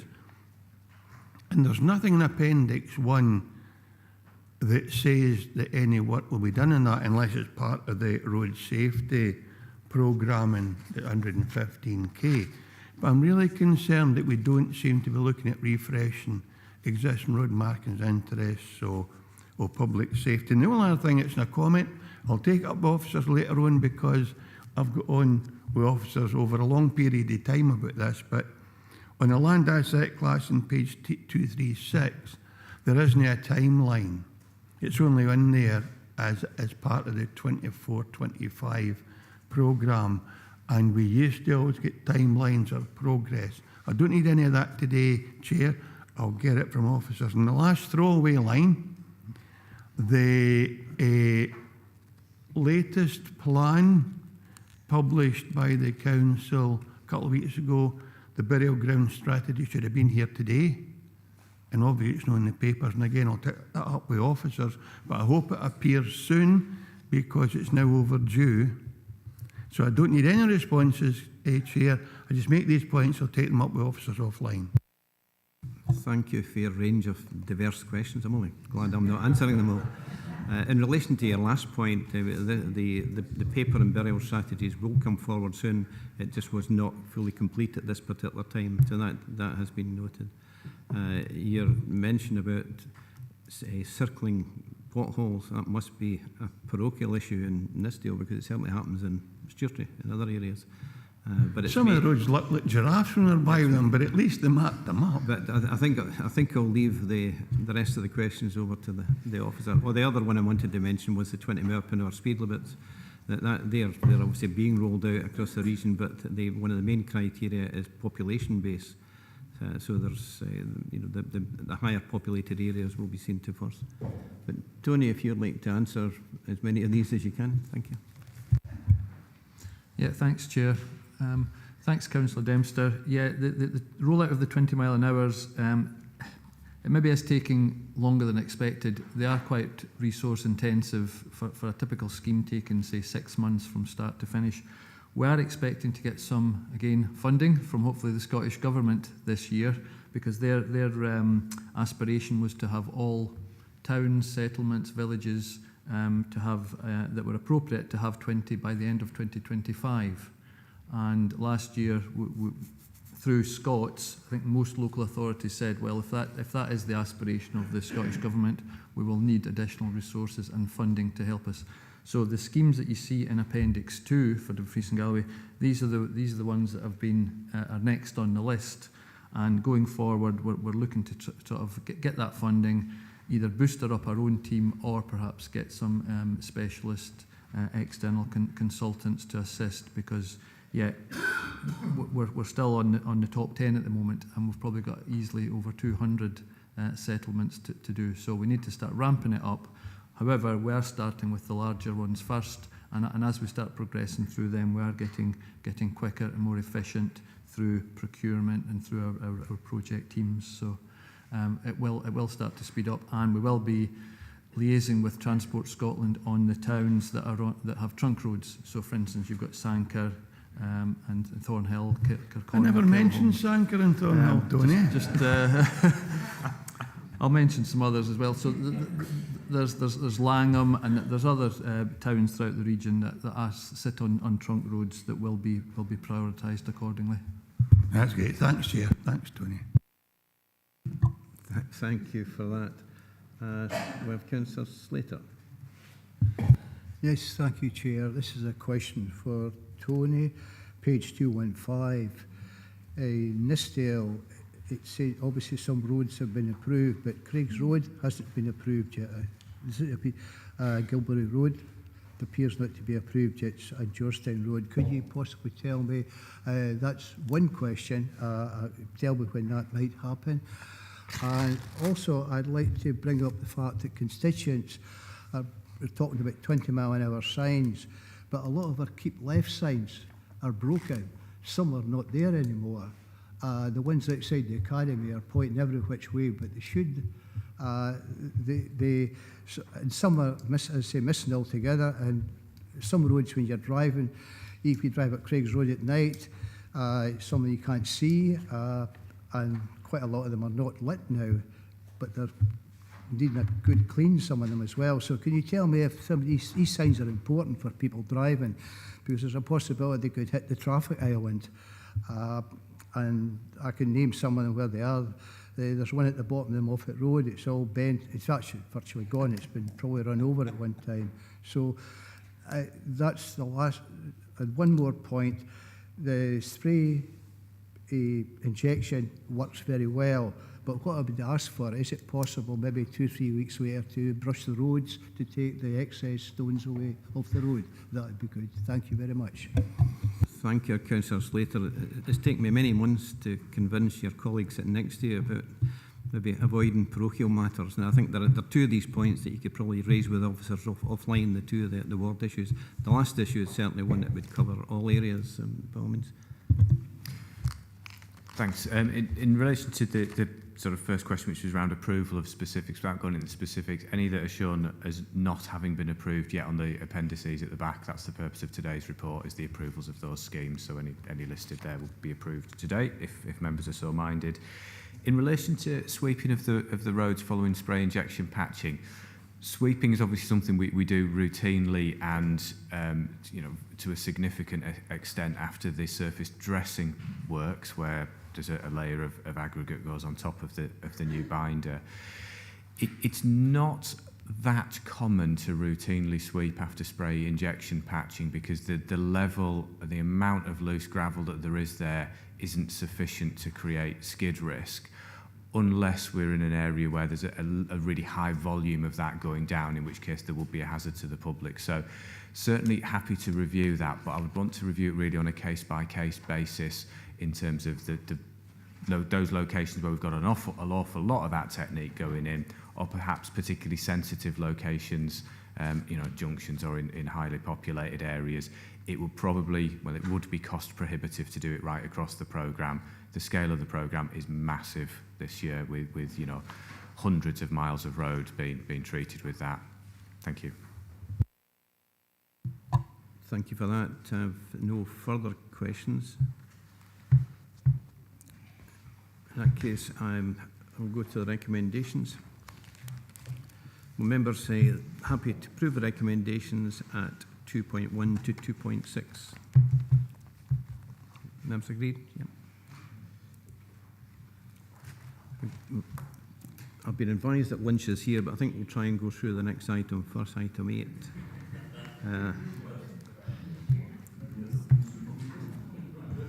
Dumfries and Galloway Regional Parking Strategy and Decriminalised Parking Enforcement Report by Interim of Head of Roads and Infrastructure. This report seeks members' approval of the Regional Parking Strategy RPS Action Plan and the development of a future delivery plan. Stephen Hall is available to take any questions on the report along with other officers as may be required. Stephen, is there anything you'd like to add at this stage? Nothing, thank you, Chair. Open to members. Councillor Campbell. Yeah, thanks, Chair. It's just on page 247, the next steps. Paragraph 4.15, a formal DPE application is currently being progressed. Just wondering how far along are we getting on that, and have we got an indicative time frame when this will be taken through the 10-point process, I think it is in one of the appendixes, and when we can get this implemented ASAP.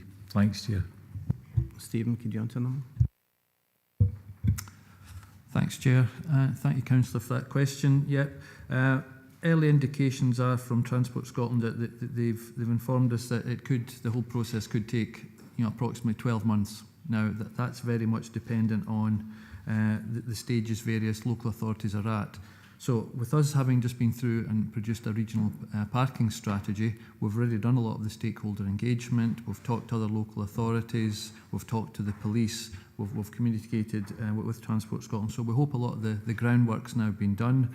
We've contacted Transport Scotland and they're willing to assist however they can, and we've got a document that we've started work on as part of our overall application. So as I say, we have started.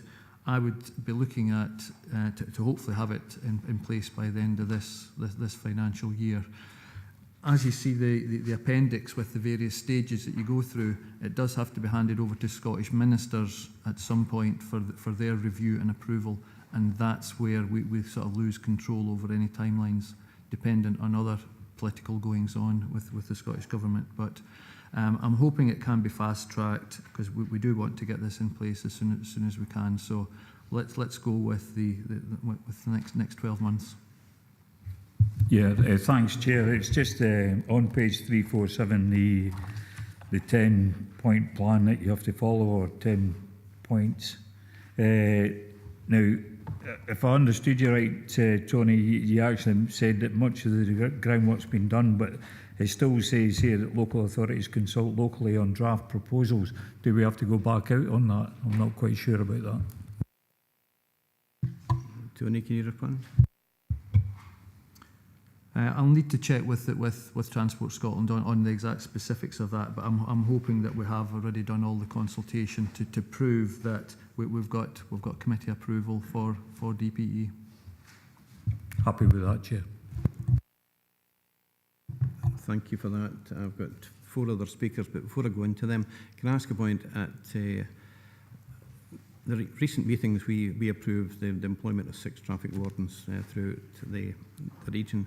But I see on page 248, paragraph 417, it mentions that in the first instance we'll need the recruitment of a parking manager and team leader to oversee delivery, and that this is an immediate priority for commencement.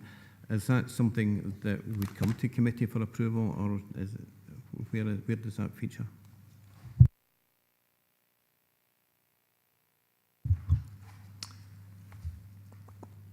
I think if I can come back to with the response once I've had some discussions with governance around that, unless the Director wants to come in. Yeah, thanks, Chair. Happy to confirm it's an operational matter that officers are dealing with. Thank you. Right, Councillor Little. Thank you, Chair. Afternoon, members. On previous paper reports, there was suggested a possible income cost to decriminalisation. I can't remember the figures, but that's not important. But I was just wondered how they were calculated. I mean, what will inconsiderate and dangerous parking penalties be? I mean, are there standard or set fines that that we adhere to? And will it be the same as over parking in public in council-run car parks, or will it be something completely different? What I'm basically asking is there like a standard fee situation that we have to adhere to? And if so, what is that? I'll pass you over to Tony. Yeah, thanks, Chair. Thanks for that question, Councillor. Yes, there is a standard penalty charge notice. Local authorities can charge up to £100 for a fixed penalty charge notice. Now that can be halved if payment is made. I think it's within 14 days. Councillor Little, does that answer your query?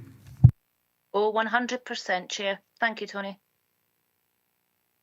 Councillor Walters. Can I just ask about the actual regional parking strategy itself that we're going to be asked to agree on? The appendice, it says the point 2.1 on page 243, it says agree the regional parking strategy and action plan, paragraph 3.4 and appendix 1. When you turn to appendix 1, what you get is the report from Sistra about the regional parking strategy. And I was wondering, where's the actual copy of the regional parking strategy? And also, I thought we'd agreed previously that when we produced these type of strategies, we were going to produce an easy to read type document as well, so that it would be straightforward for members of the public to see exactly what it is. So that's my two questions. Thank you for that, Tony.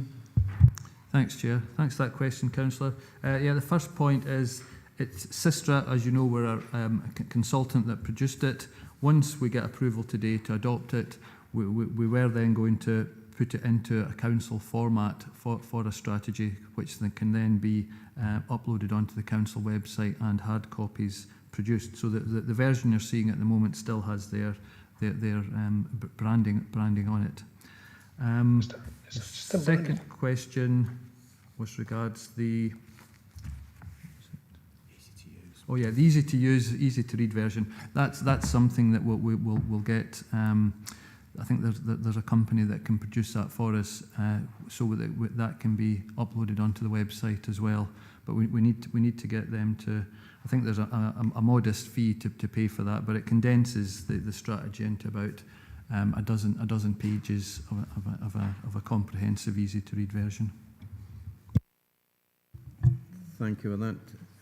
Councillor Walters, does that answer your questions?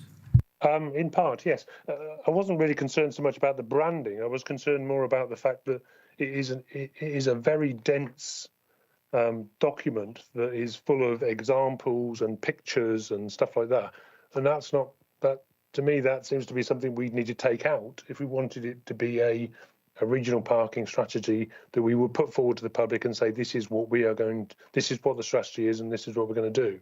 So I would have thought that, I think what Tony said there was that we are going to have to change what we're agreeing on before it comes back to us. And that's why I'm asking whether we should be agreeing it today. I think the suggestion was to do almost an executive description of the strategy, so that the public, an easy to read one for the public and for councillors as well. Tony? Thank you, Chair. So our proposal is exactly that we would undertake a rebranding of this document as the strategy document, but the content wouldn't change. We would remove the name of the consultants, etc., and just get this in council look and feel, but no change to the content of this as the strategy, but then absolutely provide a 10 to 15 page summary document in easy accessible language that could be published on the council's website and acts as an informative document for the public to sit in front of this. But the actual strategy that we are asking members to approve is this full document that's in your papers today. Thank you. Thank you for that. We go to Councillor Howie. Thank you, Chair. Stephen, is there a plan B for funding if it's not covered by ticket generation? We're looking, obviously, that it's going to be funded purely by ticket income. If that isn't applicable, is there a plan B of how we'll continue to run it?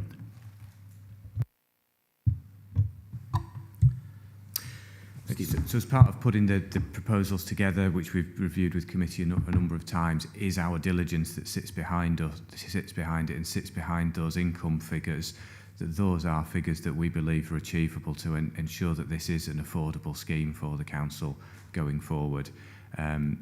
So our method of proposed financing model is that it will generate the necessary income to run the scheme. So is there a plan B to that? Our plan is to make it work and to ensure it's financially sustainable within the fee structure. I think the plan B would be the same in any other project. If it fails, we will look at it again. But the professional information is that these figures are accurate, so we've accepted that. Councillor Dempster. Thanks, Chair. Are we introducing this plan in conjunction with Transport Scotland? Because A77, A75, A76 are maintained and managed by Transport Scotland. And currently, although it's never enforced, there's a waiting limit of, I think, half an hour, the full length of Sanker High Street, with the same, I would guess, in Closeburn and places like that.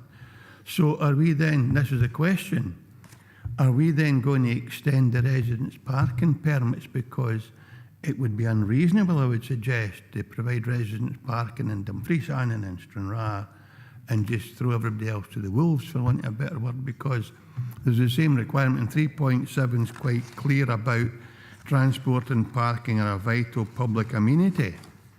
Well, I know if everybody's going to get chased off the street. So it would, I think we need to go into more detail on where parking permits might be introduced on the basis for doing that, or residence parking permits. And the other is just a throwaway line, convener or chair. On 411, where we're going to undertake pavement parking enforcement, you'll make a fortune in Sanker because everybody parks on the pavement. The road's that narrow, they try out pavement to avoid their cars being damaged. I've not had a car that's not been written off sitting outside my house. But anyway, that's another day. Just come to me and you'll make a fortune. I think in this occasion you weren't really too parochial because there are many areas have timed parking, but there's nobody there to enforce it just now. The police will not enforce that, or they have the ability to, but they won't enforce it. And it's something that's why we're going down the line of DPE. I think the intricacies of each area and residence parking, I mean, that will form part of the scheme going forward, but we have to go through the DPE first before we can get to that stage. Councillor Marshall. Thanks, Chair. Yeah, page 272, 4.2.10. It actually mentions about parking provision within town centres. It mentions the two, particularly in the larger locations, Dumfries and Stranraer. I would have thought Annan would have merited to be included in that as well, because obviously I think the population there is about 2,000 short of Stranraer, and then the next settlement is half the size of Annan. But the question I have is, obviously this study has been done by Sistra, but I'm just wondering, it doesn't mention about supporting documents, but I know, for example, in Annan, just a few years ago, we did an Annan High Street Action Plan. The Dumfries and Galloway Council got consultants in to do that, and there was a lot of information that about the parking strategy and an action plan, and some of the things that are being suggested there, like improved signage, etc. There was some detailed work done in that. So I'm just wondering, have Sistra had access or been given previous studies that have been done throughout Dumfries and Galloway to put into the proposed strategy? Thank you for that. In relation to your first point about Annan being included, DPE will, of course, as you'll be aware, is for the whole of Dumfries and Galloway. And once we're in that and we have wardens on face, I assume there'll be a tasking and action for where problem areas occur. So it won't be forgotten about, certainly. It is one of the major centres. Tony, would you like to come in? Yeah, thanks, Chair. Thanks, Councillor Marshall. Yes, Sistra have been consulting with other consultants that have been employed. For instance, there's a few active travel schemes around the region at the moment. Stranraer, there was one for Castle Douglas and in Annan. So they have been consulting over the last year with various parties, and we've provided them with recent copies of reports on whether it's future aspirations for high streets in various towns and villages. So they do have an all-round knowledge of these localities. With regards to there is an action plan at the end of the strategy, and you'll see as well in the recommendations that the action plan is fairly high level with regards to what we're looking to implement across the region. What we're wanting to do next is a delivery plan in 2024, and that's when we will be looking more specifically at specific towns, because we do understand the difference between the rural and urban locations, and that every town has got its own problems and opportunities and aspirations for what they want to do with parking, whether it's on the high street or off-street car parks. So that will very much be taken forward in the delivery plan, and which Anne will have its own particular section. Yeah, just specifically with regards to the Ann High Street Action Plan, just if you can confirm that out with the meeting that they were given a copy of that. Okay, thank you for that. We've got Councillor Slater.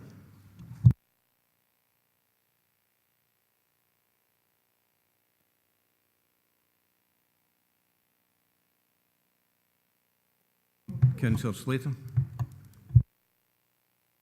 Was it talking to me? No, it wasn't. No. Thank you, Chair.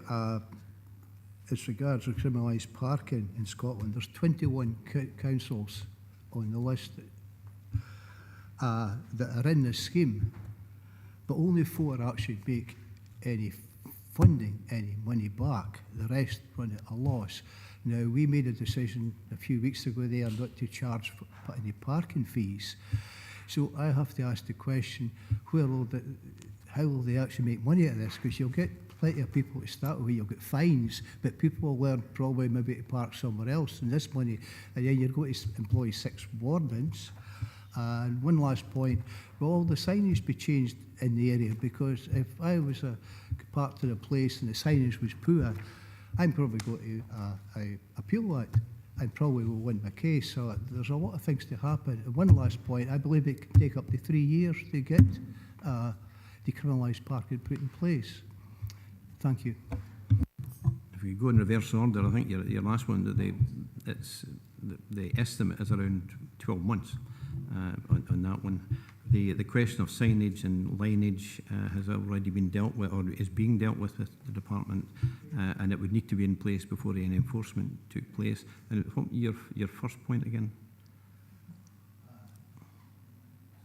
Okay. Sorry, the first point was really... Oh, the funding, sorry. The funding, yes. How will they actually fund this? This committee unanimously voted not to include parking charges, and the information that you've been provided is that the officer's estimate on how the scheme will be funded. And I think that's a professional advice. We accepted that. If we could go to, I've got Councillor Dougie Campbell, Pauline Drysdale, and then Andy Ferguson. Councillor Campbell. Thanks, Chair. Just to prove there is another Councillor Campbell. My question's around 4.11 and in particular the central zone and the eastern zone. I'm just interested to know what would the travel arrangements be for parking enforcement officers? Will they be provided with vehicles? And just I'm thinking that if they did have vehicles, it might actually be a good method of discouraging people from committing parking offences if they were marked as such, in a similar way to the speeding vans that we have that operate across the region. Stephen, would you like to come? Thank you. Yes, to confirm, yeah, the enforcement officers will be provided with council vehicles, and the point around how we mark those vehicles and advertise, publicise the role of those staff, take that away to review. Thank you. Thank you for that. Councillor Drysdale. Thanks very much, Chair. Thanks for the report, Stephen. Should the strategy be accepted today, could you just give me some detail on 4.2.10, please, with regards to will the action strategy plan come to area committee for discussions within our communities and within area committee with regards to the time periods, which will differ across different villages dependent on what each town has to offer, because obviously at the moment these are set in some villages, but these will change. So the time periods on page 272, 4.2.10, different time periods for the off-street, well, and on-street, actually. I would like to refer to on-street parking facilities. I think you will have that detail later down the line. That detail will come along as the scheme progresses. The first step will have to go through the legal process. But obviously, will it come to area committee is really my question. Stephen, can you? I would assume it would do. Thanks, Chair. Stephen, could you come back in on that? Yes, can we come back with a response to that, please? Thank you. Yeah, as the plan progresses, I think it's only fair that it does go down. Each local area will have their own issues, and they will have a possible recommendation to whoever is here, the communities today. Yeah, totally understand. Thanks, right. Chair. If we go to Councillor Ferguson. Thanks, Chair. Part of my question was answered about the street furniture and the lines, because obviously you're more acutely aware than me that's a cause for challenge in your previous life, so it would have difficulty enforcing them. So it's absolutely crucial we actually get that street furniture clear so that everybody understands exactly what the parking restrictions are in that area. The other question I'm just going to ask here just now is we already have, I'm trying to think, a number of community wardens.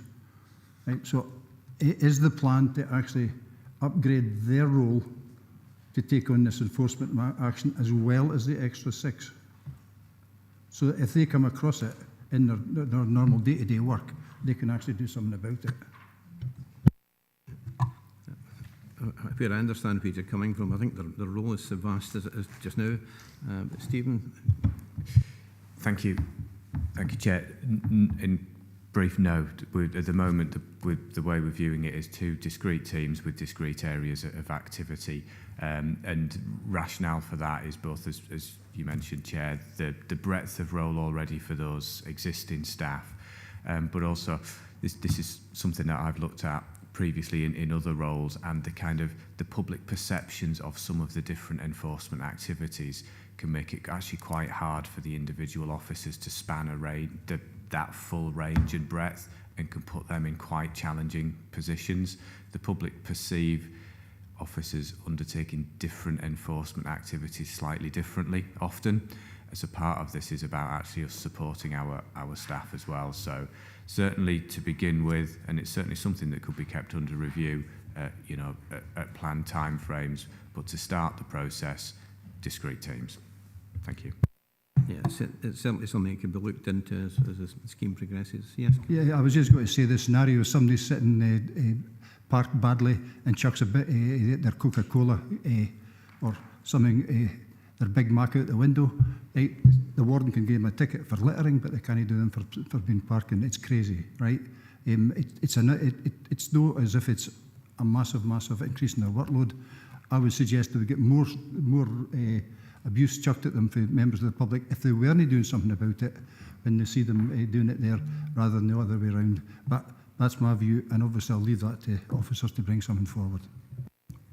Yeah, it's absolutely, there's no doubt it could be looked at in the future, but the plan is just now with the 6 designated wardens. I don't have any other speakers. In that case, I'll go to the recommendations. Are members happy to agree the recommendations at 2.1 to 2.4? Okay. I think in that case we'll adjourn for lunch. If we're back at 1 o'clock. $1 o'clock on my watch.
Good afternoon, members, and welcome back.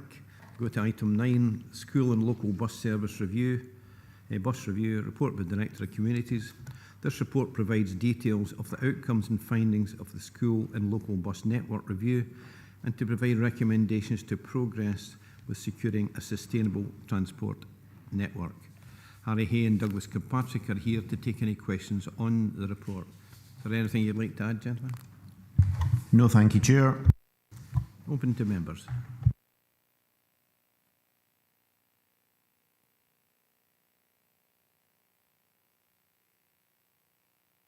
It must be a really excellent report. I have no questions. Okay, thank you. I'll move to the recommendations. Oh, sorry. Councillor Dover.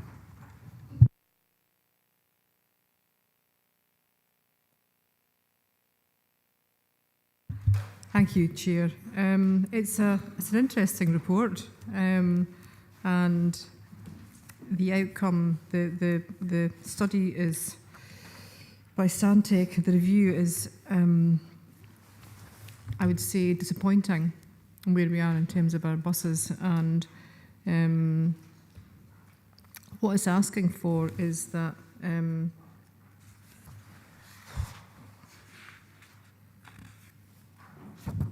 we continue as per for the next year, which isn't really very ambitious, is it, in terms of where we are? So we've had, I would suggest, and from my constituents, years and years of managed decline with our bus services, and what this report is actually saying is that we just continue because we're not in a position to do anything different for a further year, and that gives us a year to try and sort something out. So I would ask, where is the ambition, and where is ambition to do something innovative and creative, and what are we going to do as a region to actually get ourselves out of the situation that we're in, with a paucity of bus services, with various areas of Dumfries and Galloway not covered by buses, with, if I can be parochial for a minute, people in my ward, which serves about 8,000 to 9,000 people living in a part of Heath Hall and Locher Briggs who don't have a bus after 8 o'clock at night, and there's no way they're going to get one. Now, they live in Dumfries and they can't even get into Dumfries town, and all we say is it's a commercial service and we can't do anything about it. So I think we need to be more ambitious than that, Chair, than just say it is what it is, and we're going to continue in the same way until 2025, and then we might do something else. I know it's really difficult because there isn't any money, so I'm not suggesting that it's easy to find a solution to this. There isn't any money. There's no money coming in from Scottish Government. They have to change the rules and regulations slightly so we can look at a public sector bus service, but that would be impossible in Dumfries and Galloway at the moment because we don't have the funding to do that. But are we thinking of doing anything a little bit different with community busing, with joining in with bigger regions to get some more funding? I don't know. I don't know what the answer is, but I think rather than having a report that tells us what we already know, it's a good report, but it tells us what we already know. Are we coming up with anything a bit more radical to provide services to areas that don't have them? And if you do it in conjunction with the car parking, and one of the questions that was raised by a colleague was, why don't we charge for parking? It would be really, really cheeky to do that in this region because we don't provide adequate bus services for folk to get into their work. And and most people in Dumfries and Galloway have to use cars to get around. I bet anybody who came out with Dumfries today had to drive in. They wouldn't get a bus unless it was really, well, maybe some people might, but maybe 1 or 2% of this committee, some of them got a lift, would probably get a bus. And that's appalling when we're trying to be carbon neutral, when we're trying to increase our green status. So my plea is that we look at this with a degree of urgency that isn't in the report, and actually look at ways of how we can be creative and innovative in terms of improving the options for bus travel for people of this region. We're getting, the region's got one of the highest percentages of elderly people as well who, probably won't be able to use their cars at some point in time. So how do they get about? How do we do it? And how do we, rather than the same old, which is what we've done for years, and I'm not blaming anybody because it's really difficult to change things if there's not an appetite for it or there's not the resourcing for it, and maybe not the capacity for it. So it's not a blame thing. It's a plea that we do something a bit more radical than we're doing at the moment. Thank you. Thank you for that. I certainly echo your concerns. You mentioned community transport. That was looked into some years ago.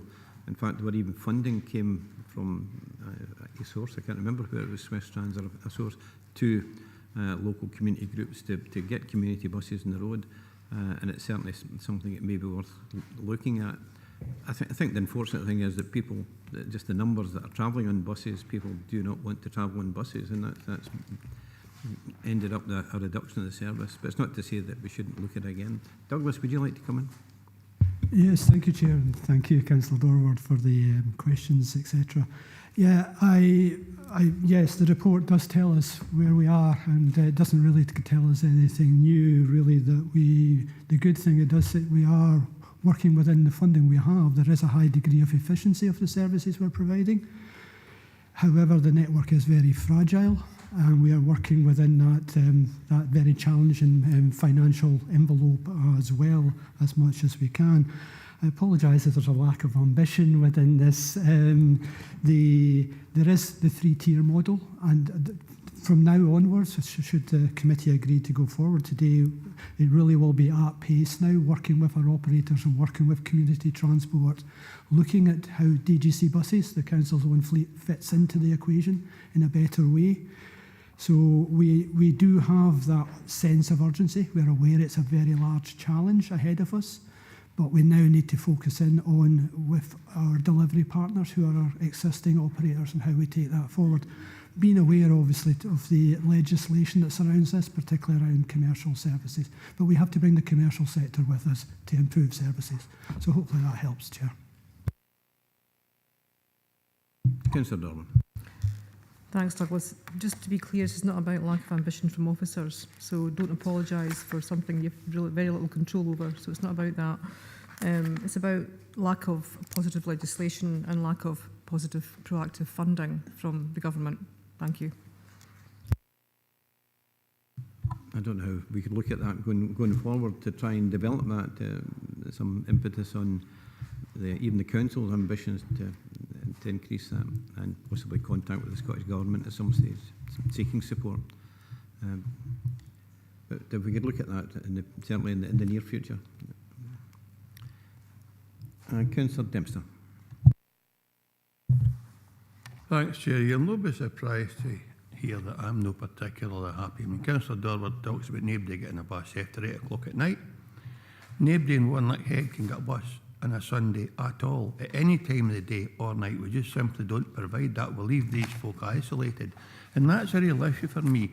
Rural isolation and poor provision, and the notion of withdrawing that service completely is simply, to my mind, not acceptable at all. The other thing in the report, and I know it's to be considered in light of this proposal about Tier 1 community involvement, but that too is fanciful, because there's no guarantee that any community group, there's only 100 folk in Warnock-Head, would start to run a bus service of any kind. It's just not the right thing to do. And we also talk about abandoning whole housing estates. The 246 is an alternative only if, and Councillor Dorward touched on it as well, half the population are in pension age, a third of them are disabled. They can't walk half a mile to the main street to try and catch a bus to get somewhere. And one of the reasons we provide a bus service is to make it accessible to folk. No withdraw it. That's the poorest approach to services, and we've got a bus and we need to maintain that bus on a run to maintain access to other services. In Kirkconnell there's Young Shop, and we're talking about taking away one of the only 2 bus services that there is serving that community. I think it's wrong, and I would want a lot more detailed information before I would support such a proposal. I think certainly a lot of that will be commercial decisions, and there are many areas. You think of Dundrennan and Auchencairn that are probably slightly bigger settlements, do not have a bus service on a Sunday, and I'm not being parochial because it's not my word, but it's been driven by the lack of passenger transport. I would say, or passengers travelling, I should say. That I don't know if there's anything you could add to that, Douglas. Just very briefly, Chair, this is very much about working closely with communities and working with the commercial sector to try and deliver service and using their own fleet within there as well. So that tier 1 is not just community, it's DGC buses and what we can do, demand responsive, etc., etc. There's no intention, there's nothing in here to take away any services at the moment. It's just Stantec's opinion on what service should fit where and what could happen. Officers will then work closely with the sector itself to actually develop the proposals coming forward, and they very much will come to communities prior to coming to any decision before going out to tender next year. Thank you for that. If I can come back just briefly, Chair. Douglas and I have been email conversation over many months on the local bus service. There is no evidence of use because for the last 9 months the bus that's been run hasn't been selling tickets. There's not been a machine on it for tickets. So there's no evidence of what passenger use is in the last 9 months or 6 months. And I'm also concerned about the involvement of taxi operators because again I have an issue that I raised with Douglas of maybe last week and it's about the type of vehicles used and indeed the type of drivers for transporting sometimes vulnerable children. That's not for today, but it's an issue if we go down the road involving ourselves with external taxi providers. Yeah, I think it certainly is a very complex area. I mean, you mentioned it yourself about the people that are relying on a bus service to get anywhere, and yet at the same time, a lot of that group are elderly and they can't walk the 100 or 200 metres to bus stop. So we're going to have an issue there, but it certainly is something that will need to be continue to be looked at. We've got Councillor Marshall. Yeah, thanks, Chair. Yeah, there was an item on the area committee last week in Andale Nestdale about active travel, but then Orannandale East Council kind of raised the whole issue of connectivity with Langham, with the rest of Dumfries and Galloway. And I think if you look at the report, I think the way that people from Langham probably connect into most of Dumfries and Galloway, they have to travel a commercial route to Carlisle. So it was just an issue that was raised because we had a pre-meeting and Councillor Dryburgh had raised the issue again. But I do notice as well, though, on the supported services, maybe Douglas can answer this one. I noticed there's a 123 service from Langham to Annan. Is that a new route or is it one that's kind of been there for a while? Douglas? Chair, more than happy to answer that. That's been there for about 25 years or so. At the moment, it's a local bus service, so it's actually a Swestrans supported service, but it only operates once a day. In from Langham through the likes of Rowanburn, Canonby, Evertown into Annan, provides a couple of local services in the Annan area and then heads back again in the afternoon. Thanks, Douglas. Thank you for that. I've no further questions on that one. If we can go to the recommendations. Councillor Durward, sorry. Thanks for being back in, Chair. I'm quite surprised there's no further questions on this. I think it's really massive for the region in terms of our bus services going forward. And in June 2022, Scottish Government gave local authorities the power to run their own bus services, but no funding to do so. And that's really challenging for us. And I think as an administration, as a council, we should be questioning that and pushing that, because I don't think it's good enough for us just to sit back and go, we're just going to do more of the same. And it's not a reflection on officers and their ability. It's a reflection on the lack of funding and the lack of capacity we have to do anything about it. Our bus service in the rural areas, as has been said by Councillor Dempster, is absolutely vital. And I really am surprised that nobody's raised this as an issue. It's massive going forward for us, and I would think we need to, or suggest we need to, as an administration, shift your priorities slightly and do a bit more about it, because it's massive for us to get right going forward. And it might be doing something about it in the next couple of years gives us a long-term solution, because all we're looking at here is a short-term solution for 2025, and that's not good enough for this region. Thank you. Thank you for that. When I was going to the recommendation, I'm actually going to, with your agreement, add a recommendation on there if the members agree to that. I'll be happy to give you recommendations at 2.1 and 2.2. Councillor Ferguson. Sorry, I'm a bit slow after my lunch, Chair. The only bit I'm worried about here, and I suppose it's a daft boy question, where the outcome of the review, it only looks as though it's looked at secondary schools. What about all through schools? That would be the question. And the other bit is all pupils now have the opportunity to have a bus pass, which Scottish Government pay for. So why are we subsidising something that should be coming from Scottish Government as their matter of right if they've got a... Because when they walk in with their pass, they get the ticket says 0 on it, but then they recover, the bus company recovers that from the Scottish Government. I think maybe I've got that wrong, but I think that's exactly what the process is. So two things in there, are we? Does every child who uses a bus to get to school have a bus pass because they're entitled to it? Right? Or should we be making sure they've all got a pass to make sure that so that the money is recovered for the Scottish Government rather than through our own resources? Douglas, can you confirm that? Certainly, Chair. It was all schools, not just secondary schools, that were included within the review, in answer to your first question. And the second question about passes, it's the majority of kids will have their national entitlement card for free bus passes. However, we have to support the routes. If there's no routes, you can't use your pass. So we're supporting the routes here, not the actual usage of the routes.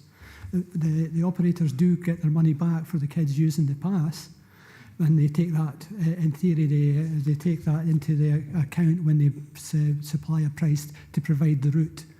But without that route being there, the kids can't use their pass. So we'd have to then put in for example, a dedicated school service, and it wouldn't be a local bus service on top of that. So basically what you're saying is they get subsidised by the council and then they get subsidised by the Scottish Government, the bus companies. They're getting paid twice. They're getting paid to provide the route, but they take the revenue off what our support costs to them are. It's part of their tendering process. They have to consider what their income is. So that income is part of the value they take off their tender price to submit for providing the overall route. Thanks. I get it now, Ian. I think it's just, I don't think it's in the paper. It doesn't actually tell us that. Maybe it would be helpful for the public to understand that, because I'm thinking here, if I'm not getting it, and I've been a wee bit involved in this in the past, as you know, how can we make it clearer? So if I'm picking this up right, then we'll give them money, but in that, when they get their money back from the Scottish Government, then that is then reduced off what they get from us. Okay, there's a deduction from what they get from us to make up for that, so they're not getting paid twice. Is that fair enough? Yeah. Yes, and if it's if a gross cost contract, if it's a minimum subsidy contract, then they work out the price before they put the tender price in, so it's included within that calculation. Councillor Campbell.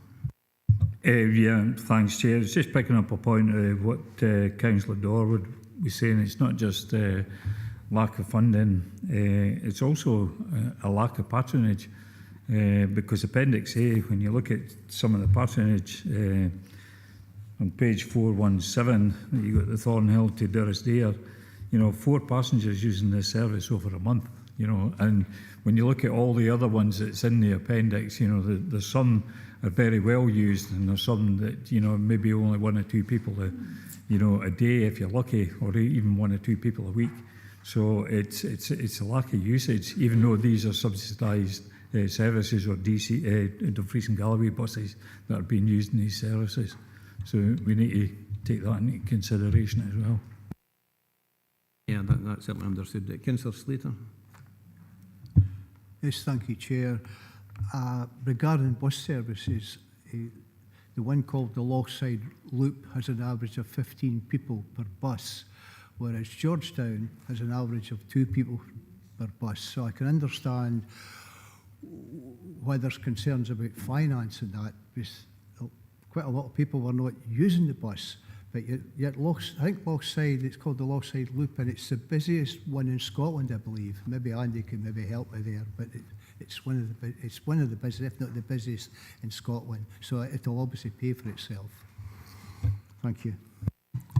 Okay, thank you for that. If we could have no more speakers, we go to the recommendation. Happy to agree the recommendations at 2.1 and 2.2. And in relation to the comments made by Councillor Dorward, I think we maybe need to show some ambition for a way forward and to look at a future report on how we could change or amend the bus provision by looking at community transports and various other things, just to give a better picture on a way forward. And if necessary, that may include writing to the Scottish Government requesting more funding, but I don't think that's appropriate at this stage because we don't know the position. Are members agreed to put a motion of that? Yeah. If we could agree that at 2.3. Have you got enough then? Mm-hmm. Yep. Okay, thank you for that. I'll go to item 10, Gull Management Update. Report by Head of Governance and Assurance. This provides an update for members on the 23-24 Gull Management activity carried out under the Gull Management Plan. And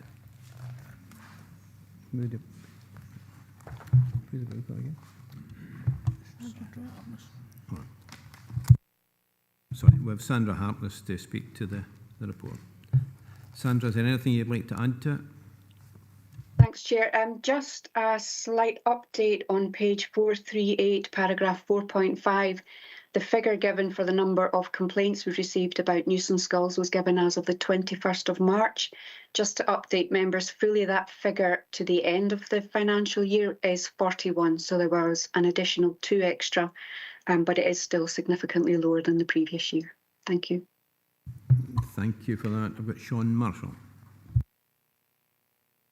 Yeah, thanks, Chair. Thanks for the report. I just noticed that obviously there's an appendix of all the activities that have underwent as part of the action plan. I'm just wondering that obviously we're well aware of the situation in Dumfries, it's been a major issue, etc. I'm just wondering, what kind of percentage is concentrated on Dumfries, and then obviously there's pockets in areas across the region, from Stranraer to Annan, and I'm just wondering, how much activity has been done out with Dumfries. Sandra, could you respond on that? Thank you. As Councillor Marshall will see in the appendix, the Gull proofing properties are mainly in Dumfries, therefore there have been 29. There is 1 in Annan, and we do make a conscious effort to try and ensure there is a spread across the region. The other work, for example, the customer engagement, the leaflets, and just speaking to concerned residents, that does take place right across the region. It does tend to be driven by demand. Where we receive complaints, we will respond to those. Every one of them is responded to, and our environmental safety officer does try to maintain a presence in all areas of the region. Thank you. Thank you for that. I've got Councillor Dempster. Thanks, Chair. Thanks, Sandra. On the appendix on section 4, it talks about egg and nest, egg removal from council properties, and then further along it talks about council assets. So Sandra knows I've got an issue with one council asset that's not a council property. And I just wonder if that's included in the appendix. And if it is, I'll just come back offline again and get further information on what's happening this year. But is it properties or does it include assets? Sandra, could you answer that one? Thank you. Yes, I can confirm it is assets, and the area that I think Councillor Dempster is referring to, that has been included, and that is one of the places where we have removed eggs and nests and carried out gull proofing as well. Thanks, Sandra. Thanks, Chair. Councillor Slater. Yes, thank you, Chair. Just to point out that seagulls have been protected since 1981. It's illegal to remove their nests or harm them. Now, Nature Scott supplying licence to remove nests and eggs here, but there's no mention of chicks in this. So what, at this moment in time, I want to ask what happened to the chicks, and it says 660 eggs were removed and 326 nests. Also, the fact is, who takes the nests away? Are they ordinary trained people, or are they just like maybe roofing contractors? And how do they know how long the eggs have been incubated? It takes 28 days to hatch a seagull egg, and in the last week they're actually fully formed and whistle to each other. So it gives me the impression if these eggs are just taken away, they're actually throwing away live chicks. And the SSPCA don't approve of it, and the RSPB don't approve of it. But this practice still goes on. I think there's other methods that could be used, but I think it's a disgrace in this day and age that the way they're treating these animals. It's just not right. I'll just say if there's any other notes here. But so really, I want to know from Sandra who the people are that's uplifting the eggs. What training have they had? Are they ornithologists? Because the reason I say that, when chicks are small, there's 6 different breeds nest around Dumfries, and only really 2 really do the swooping as such. They call it swooping down to eat food. But what I really want to know is, how are these people trained? And they just go up in the roof and just bag them up? Because there is film, believe it or not, of bags on the pavement moving around. You have to ask the question about that. Thank you. Thank you for that. The Act you referred to, the Wildlife and Countryside Act in 1981, certainly protects all birds, but these could be these eggs could be removed and along with the nests under licence. Sandra, could you give some sort of assurance as far as the training is concerned? Thank you. Yes, all of the egg and nest removal that we do is under licence by Nature Scott, as mentioned in the report and by Councillor Slater. Nature Scott are very specific in the licensing. We adhere to the conditions that they give us. And we also have our environmental safety officer who oversees this work by the contractor that we pay to do it. I can confirm, to my knowledge, there have been no chicks have been removed. It's been purely eggs and nests. And if the egg was hatched, it wouldn't be removed. It would be classed as a chick. Therefore, I have reason to believe that it's only eggs and nests that we have removed. Could I come back on that? I did a Freedom of Information request, and I was told that the chicks were taken to local vets to be euthanised, but in the Freedom of Information request, that information, who the vets were and who did this work, was refused. So that's a question I'd like to put back to Sandra. Thank you. I think if you've already had that answer back through the Freedom of Information, that would supersede anything that Sandra would give. Sandra, is there anything you'd like to add to your answer? Nothing to add. It may be that on occasion we do get members of the public concerned about chicks that may have fallen out of the nest or become injured. They may be the ones that were taken to a vet to be euthanised to put the chick and the member of public out of distress. Just one last point, Chair. And can you make it brief? Yes, okay, I will. Unfortunately, for some reason in this area they're called basically flying rats, but that's not true. They're very, very clever. They go down to the river twice a day for a wash, and so therefore maybe we should be looking at the rats that some people say are run about their streets nowadays. But the main thing in here, this is what they do is cruel, and these 2 big organisations agree with that. So I'm a great believer in life and birds and stuff like that. So I think that practice should really be stopped. Thank you. Your comments are noted. It was a council decision to go down this path. Do you have any? Oh, sorry, Councillor Campbell. Yeah, thanks, Chair. It's mainly an observation. 4.3 in the report where it says that leaflets were delivered, there was over 4,000. And looking at the appendix, action number 5, there was only 3 residents were supported with a licence application. It seems,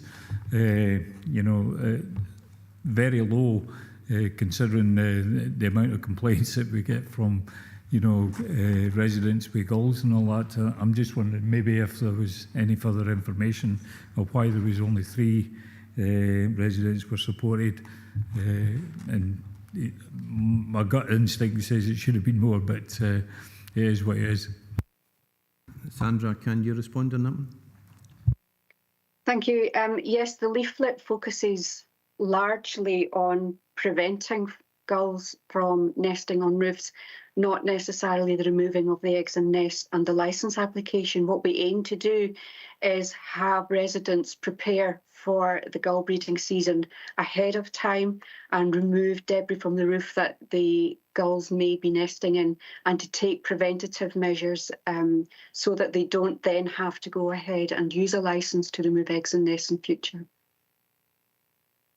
Thank you for that. Councillor Dashba. Thank you, Chair. No, I welcome the report, and just to touch on the previous comments, I take on board Sandra's comments about, we don't take away little chick eggs and things like that, and, so we're not having a severe effect on the population. But I was reading this morning that all gull populations in the UK are on the decline now. So they're all going down, and it does say in the report that they are suffering from things like avian flu. So I don't know, do we have any actual information on gull numbers in Dumfries and Galloway currently, and the effect that our policy, while it is management, that the effect that our policy might have on these population numbers in future going forward? Because I know while it is management, but I feel like there needs to be some sort of narrative around protection as well, because it's quite easy to look at the support and the strategy, and while I do support it, it's quite easy to look at it and just see gulls as this horrible thing, that needs to be controlled and stamped on, basically. Thanks. Sandra, do you have any comments to make on that one? Thank you. Yes, we did a gull count. We commissioned a gull count in September 2020, and it was reported to the Communities Committee at that time in September 2020 with the gull counts in the 4 towns that we focused on at that point. We are trying, we're currently in the process of upskilling our environmental safety officer to try to do that, a future gull count on our own, to see what the impact has been on the actual gull numbers. We're very aware that this is gull management. It's not just gull control or eradication. It's about managing the population so that they can live with residents in Dumfries and Galloway and not cause the level of distress that they have been doing. Does that answer your question? Yeah, thank you. I'll look back at the historical report and get that information. That's useful, thanks.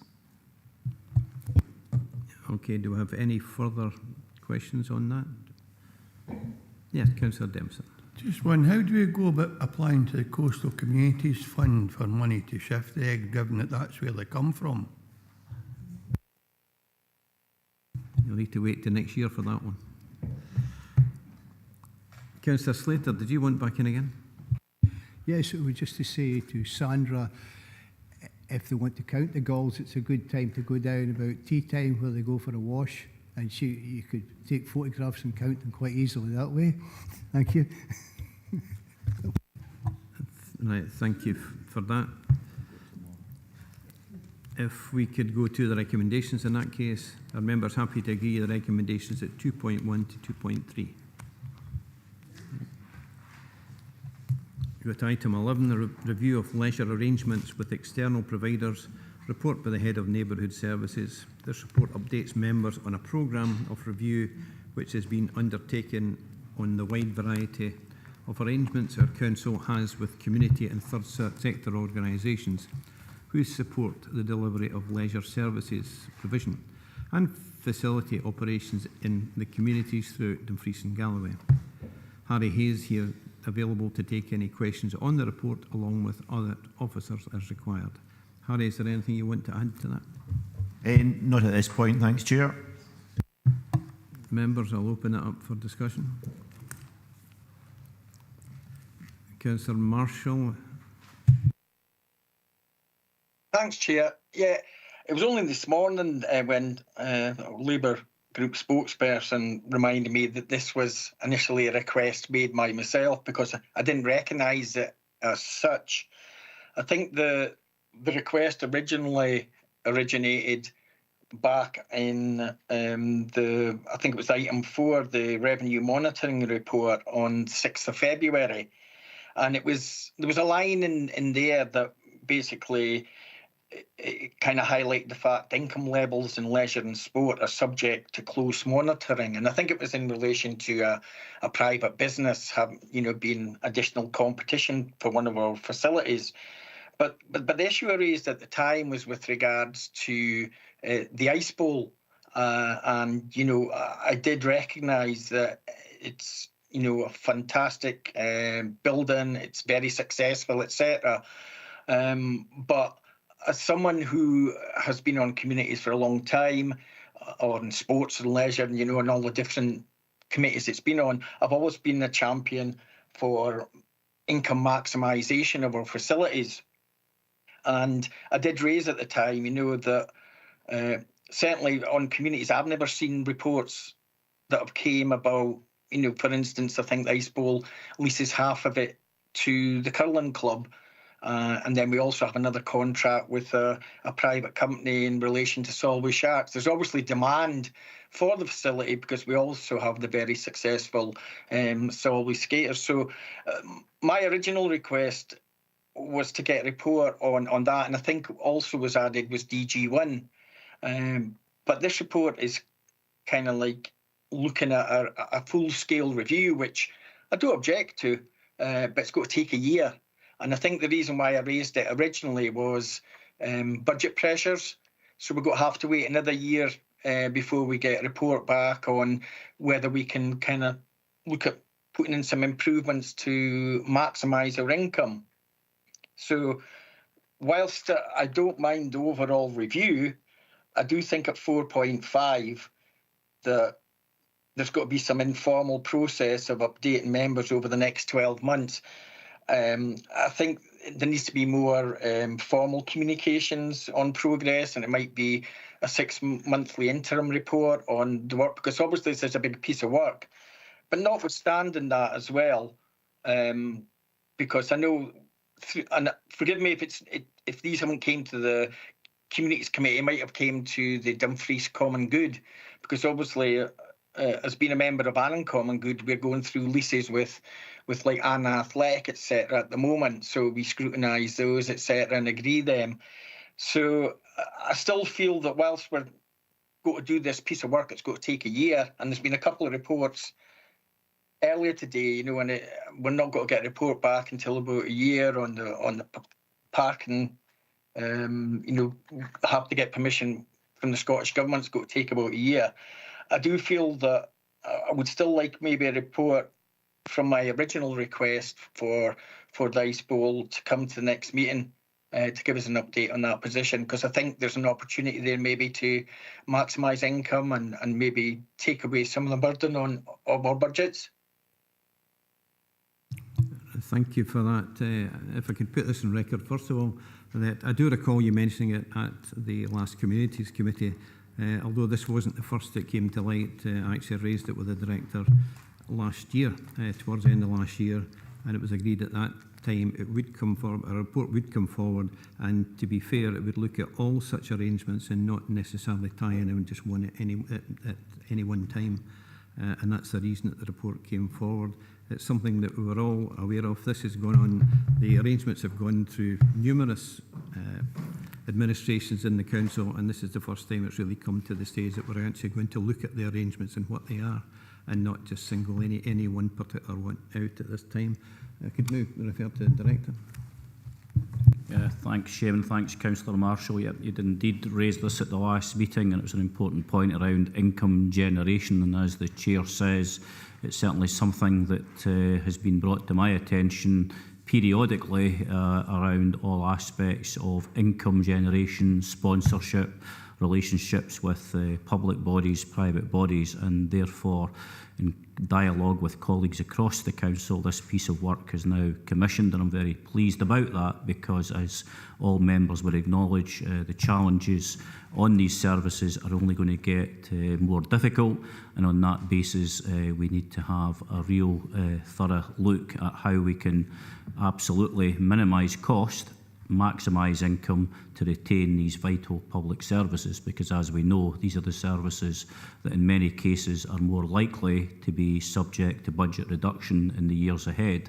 Therefore, this proactive approach is about ensuring that we have a thorough look at how, as I've said, we can maintain these services. They're very popular with the public, and increasingly as an enabling council, we want to develop strong partnerships both with public and private partners. So that's a summary of the background, and that's certainly something that's been discussed with the Chair and Vice Chair over the last 12 months. Thanks, Chair. Yeah. Chair, can I just come back in, please? Certainly, just in relation, before you do, I was going to come back to you anyway when we do come to the recommendations, and at that point, if you wish to put forward an additional recommendation, of course, you're more than welcome to do it. But come back in just now, thanks. It was just in relation to saying previous administrations, etc. I think the point I was trying to make is I can remember at a time when reports like this would come to the service committee, so if it was a change in circumstance of a facility when you're entering into a lease or like an agreement with the private company, then as a matter of course they would come to the appropriate service committee, and that's the point I was trying to make, that they used to come as standard, and now they don't seem to. So I still feel that because it's probably electricity usage wise, probably one of the most it'll be one of the buildings I would say that within our asset class that uses the most electricity. I would like to see a report on the ice bowl for the next meeting, and I would move that. We'll certainly come back to you on that one. Councillor Ferguson.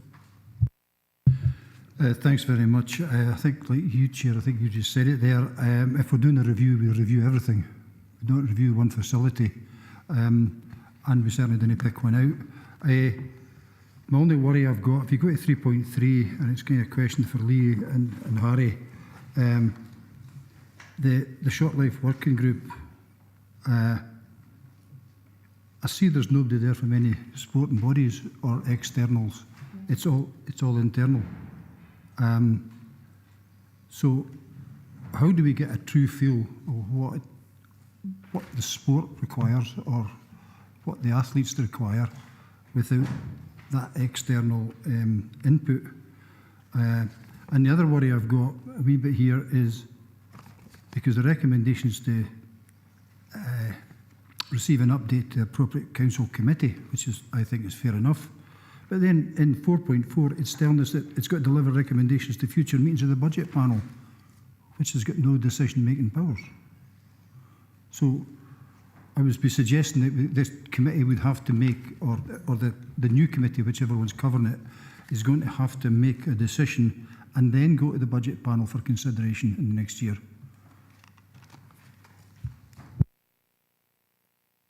Harry, would you like to come in? Yeah, thanks, Chair. Just hopefully to supplement the comments that's already been made and provide a little bit of wider context. So clearly, as has already been pointed out, the tremendous range of leisure and sport facilities and in fact services that the council deliver with partners is held up as being, the type of service that many other local authorities throughout Scotland aspire to be able to do so.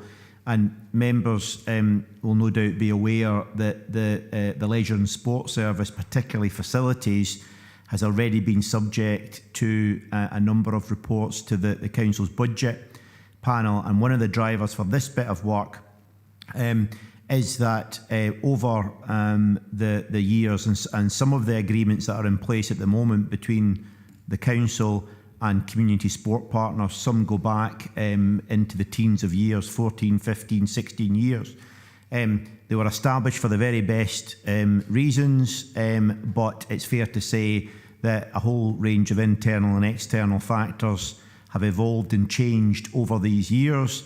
Council policies have been introduced, frameworks have been introduced, etc. And indeed, many of our external sports partner circumstances have changed. And the purpose of this bit of work initially involving internal colleagues is to look at, first of all, capturing what sport and leisure agreements exist across the region.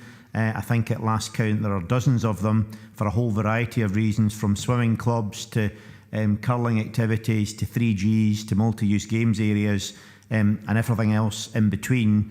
And I think it's important to say that we very much value the importance of our external partners in delivering leisure and sport in the widest sense, and we want to do this in a sustainable fashion as possible. So I think the Short Life Working Group's initial task is to map out what agreements we've got across Dumfries and Galloway, under what circumstances and with what organisations, and then we'll start to do it in a systematic fashion to come back to members to update. And as is detailed in the report, very happy to come out to members as and when that work progresses. We're also intending at the right time to obviously involve our external partners, because we want them to be part of this process as opposed to it being done to them.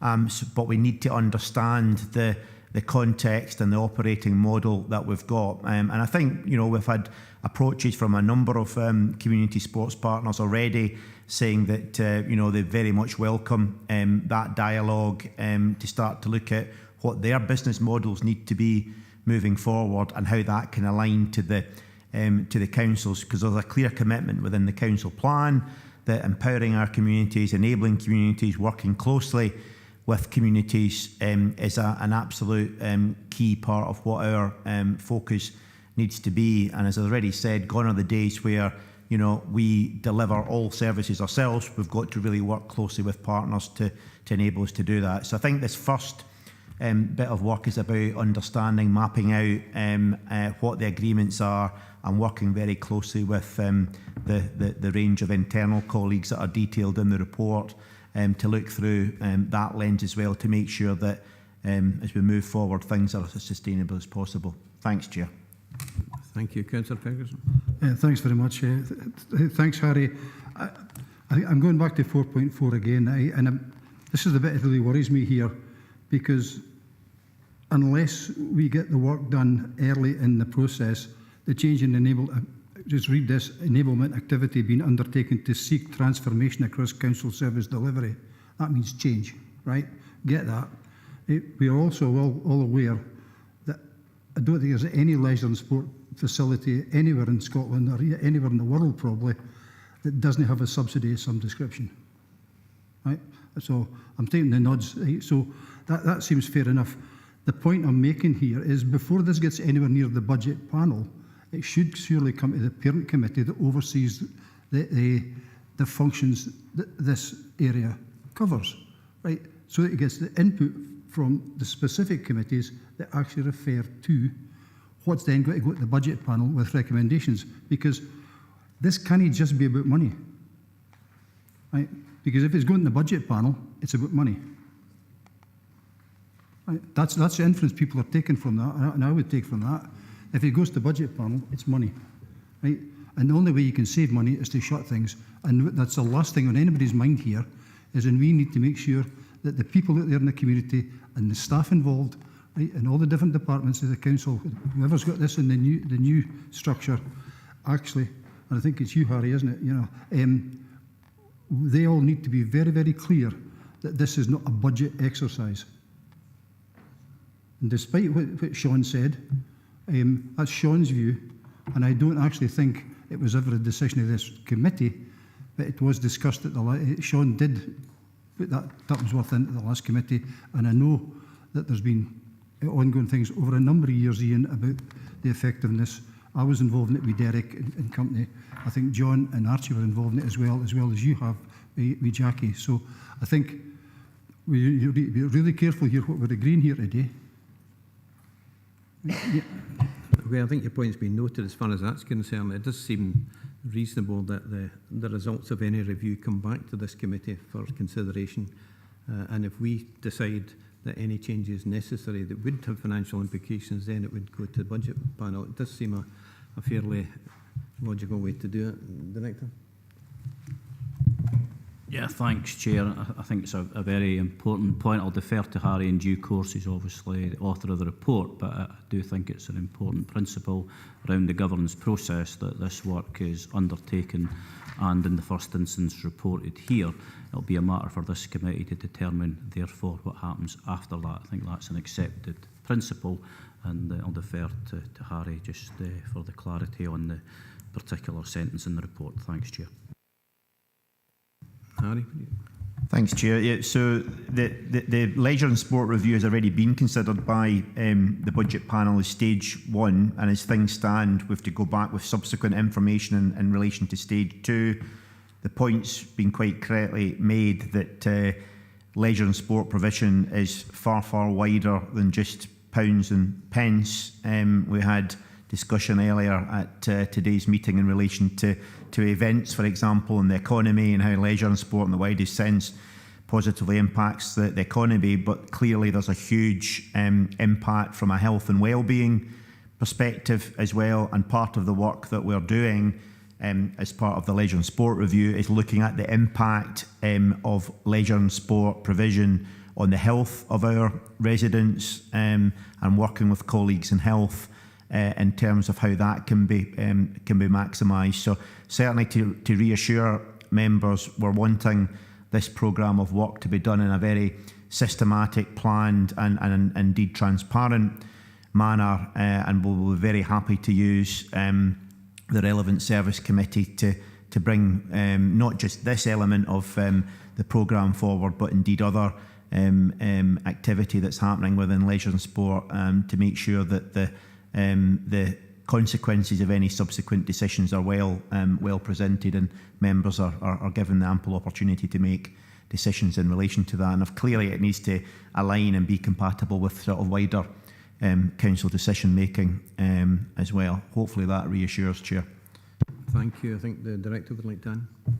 Yeah, just for clarity, I think just having the chance to read paragraph 4.4 a couple of times, I think maybe just for clarity, I think what's being said is that in terms of this issue about delegations operating within the schemes, the level of subsidy, the way forward, it's being looked at service level agreements. It's been a historical thing that's happened in many parts of the council.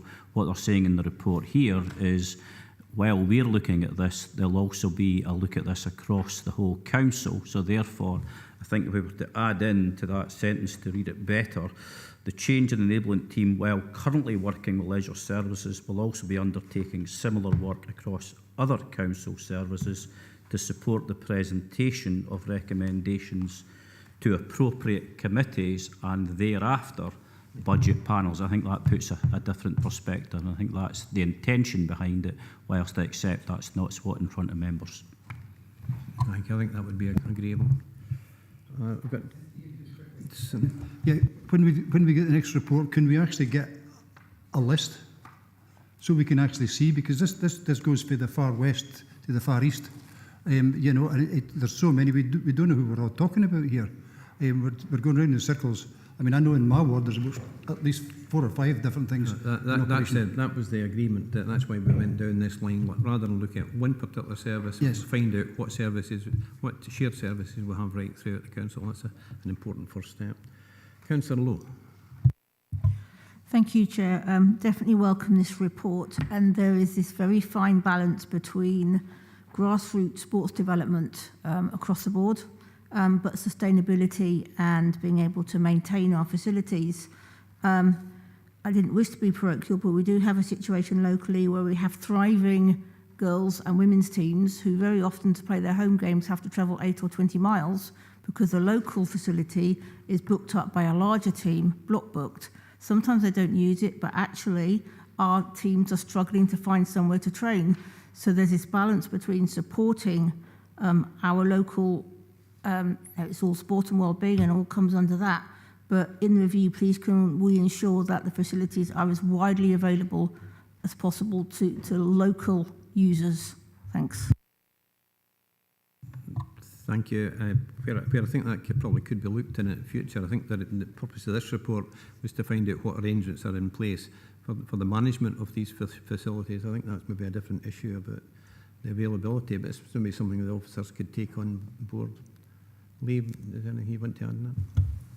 Thanks, Chair. I'm happy to pick up a conversation with the individual member. I think I know the ladies and girls football team that she refers to. I've had some initial contact, so I'm happy to pick up directly. Thank you. Thank you for that. Councillor Dorward, I've got you on the list, but did you want to come in before? It was thanks, Chair. It's to second Councillor Marshall's motion in terms of the ISPO. He did ask for it as a matter of principle. I feel duty bound to second that in terms of bringing a report forward to the June committee and the last committee of communities. If you're prioritising complexity, to me that makes perfect sense. Thank you. I will come back with further questions if that's okay. Okay, thank you for that. We have Councillor Slater.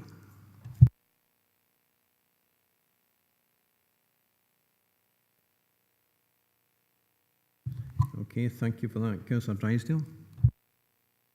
Yeah, thanks very much, Chair. I just quickly wanted to speak to you, thanks Lee and Harry, about the report in terms of the 4 pillars of health. We know diet actually comes before physical activity, and I just wondered in 4.2 on page 444 if we could look at possibly implementing the physical activity strategy with dietary health and well-being, because I think using sports centres, whatever pans out here, we're going to have to work really hard across the whole of Scotland, the whole of the UK, within leisure and sports facilities to make sure, especially our young people, understand the importance of dietary fitness and health, which we really can target these people, adults as well, through sports and activity centres, about the importance of, you know, all the posters we used to see when we were growing up about drinking water over fizzy drinks and the amount of fibre and carbohydrate, etc., that you should take in a day. So it's just something to think about, because I see from 4.2 that you're going to be in conversations with the NHS and the Public Health Scotland route. So I really appreciate that. So just something to think about. Thanks, Chair. Thank you for that. Councillor Dempster. Thanks, Chair. I think Derek's maybe covered it with his response on 4.4, but my question was going to be, does the review include education and learning, because their facilities sit remote from communities, they have sports halls and pitches, the charging policy is different, there's no single point of contact, and we really need to rationalise all of that to the advantage of the communities and to ensure we get best use of all the facilities we have. So I think probably covered, but just to make sure that we should be including education and learning as part of the overall view, because they do have facilities that in practice, never mind theory, they're owned by the communities. Harry, can I just ask you to confirm if the education and learning will be included in that? Thanks, Chair. So this initial bit of work that is covered by this specific report is in relation to the leisure and sports services portfolio of facilities as a starting point, but certainly very recent discussions that we've had as a council management team is that the principles and the benefits, if you like, that come out of this type of work, absolutely the intention is for the officers involved to replicate and look at that across all council provision, because it's all about ensuring that the access to assets are absolutely maximised, and the example that Councillor Lowe gave in terms of programming is the type of thing that we try and address as much as possible.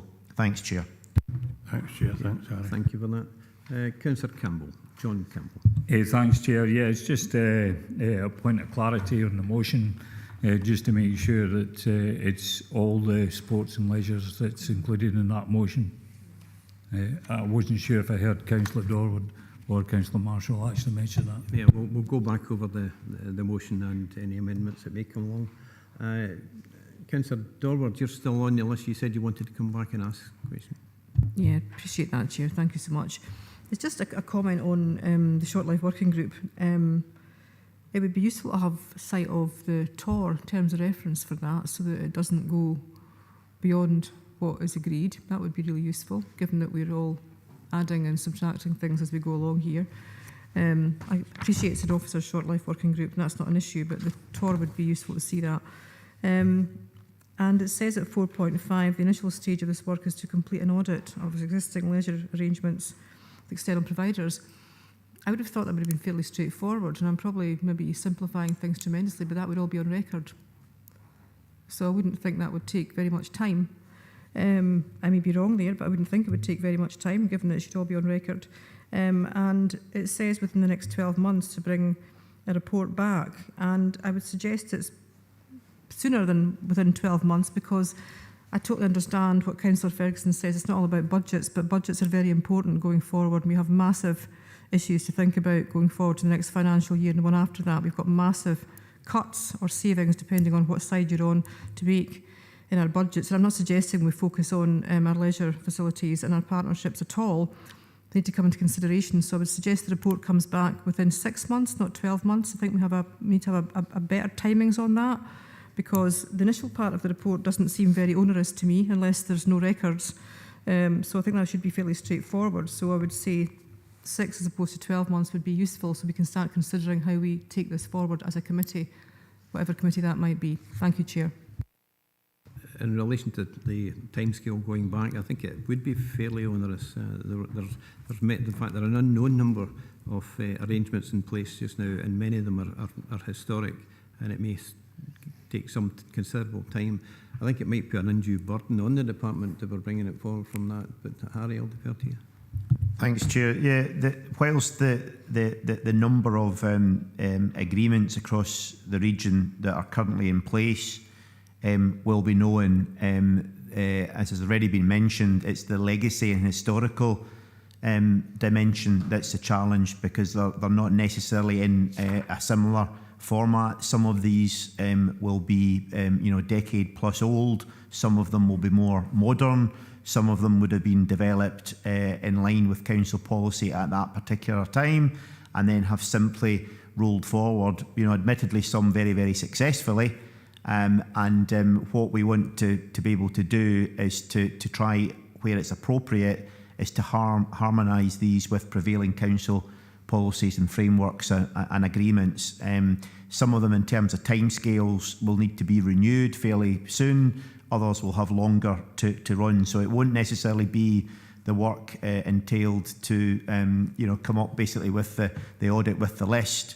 The work will be then how all those are individually assessed, and a programme put in place in conjunction with the external body, the external organisation, to ensure where the council feels appropriate, where members feel appropriate, there's continuity of service provision, because many of these organisations deliver services on behalf of and with the council, and we really need to ensure that we bring them with us from a service continuity perspective. So quite happy to come back to members with an update. We obviously want to be as ambitious and accelerate as much as possible. So quite happy to come up with an update position as to where we are at whatever frequency members feel is appropriate. Thanks, Chair. Thank you. And Councillor Durward, I will come back to you. I will come back to both yourself and Councillor Marshall to speak to your motion.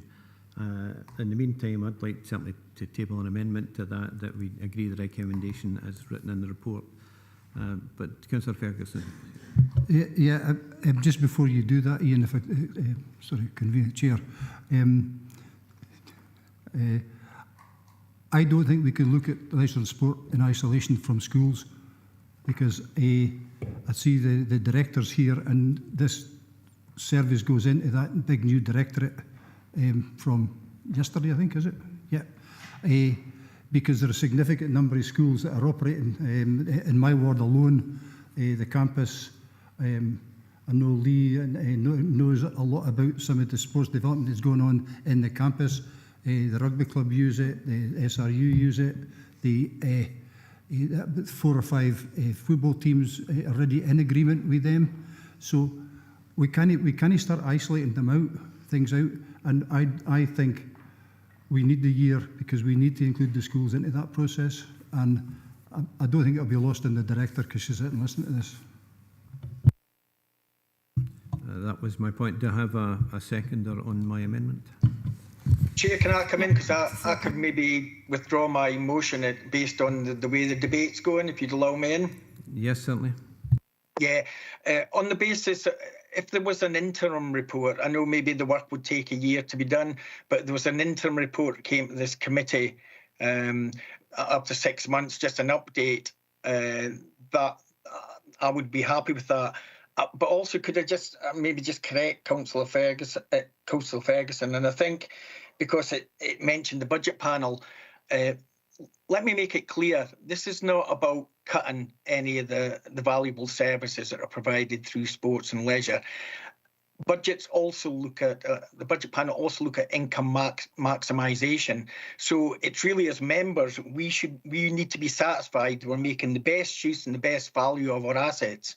So it's very important. And that also might mean, you know, when you're looking at 3G pitches in schools, etc., that you look at, there's a lot of people do not use that because of the cost. So it might be that you reduce that to get probably more customers to that. So it's a bigger issue than that. I think the one thing that Harry's touched on it as well, there's a lot of kind of different contracts, etc., that have been drawn up, you know, and some are historical, some are new, etc. I think what needs to be in the report coming forward is the governance process. I'm clear as a member when it comes to common good, if we're leasing assets, etc., that it goes through there and it's a member decision. What we need to be clear about here with the sports and leisure is what are operational decisions and what are decisions that councillors take. And I think that needs to be clear within that, because it seems to be a little bit ad hoc, and COVID hasn't helped it.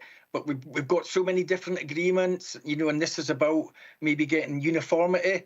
So there's the whole issue of governance surrounding, you know, how we actually come to agreements, whether it's leasing or going into contracts with outside bodies, that we need to look at as well, so that members and officers are comfortable with what we're doing.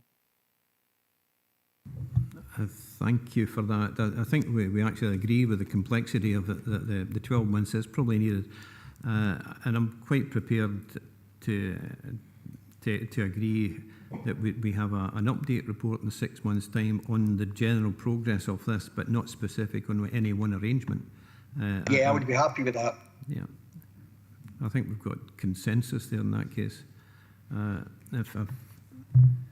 Councillor Dorward, did you want to add anything to that? Yeah, I mean, I'm happy to go with Sean's, Councillor Marshall's perspective in that.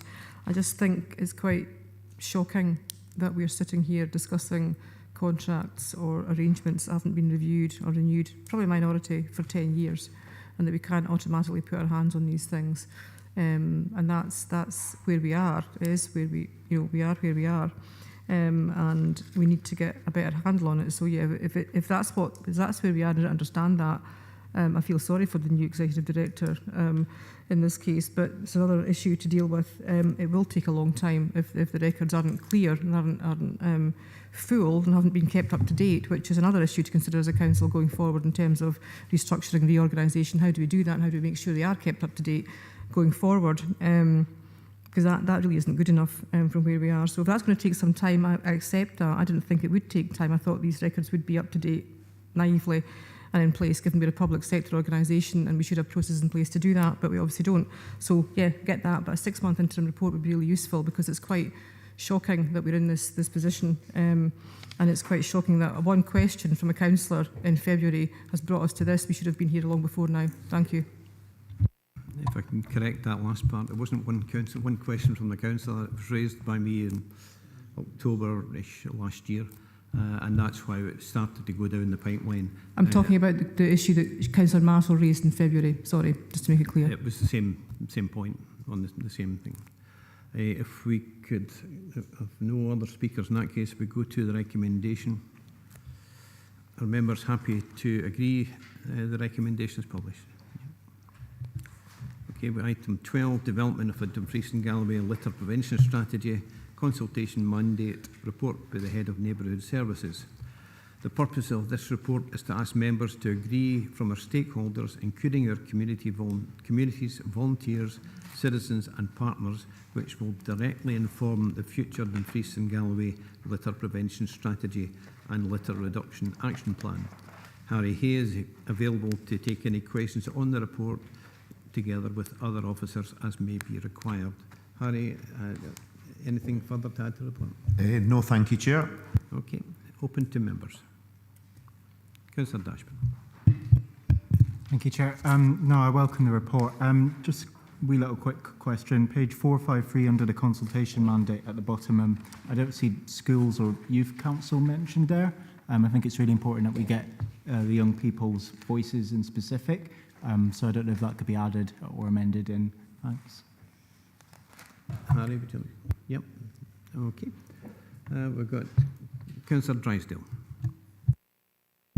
Yeah, thanks very much, Chair. I'd just like to thank Karen very much for this report, because we spoke about it some time ago, and the work that you've put into this, Karen. It's a really good report, and it's very positive for trying to clear up the area, because we're all quite aware of what we're seeing on the A75, and also your collaboration with Amy on all of that.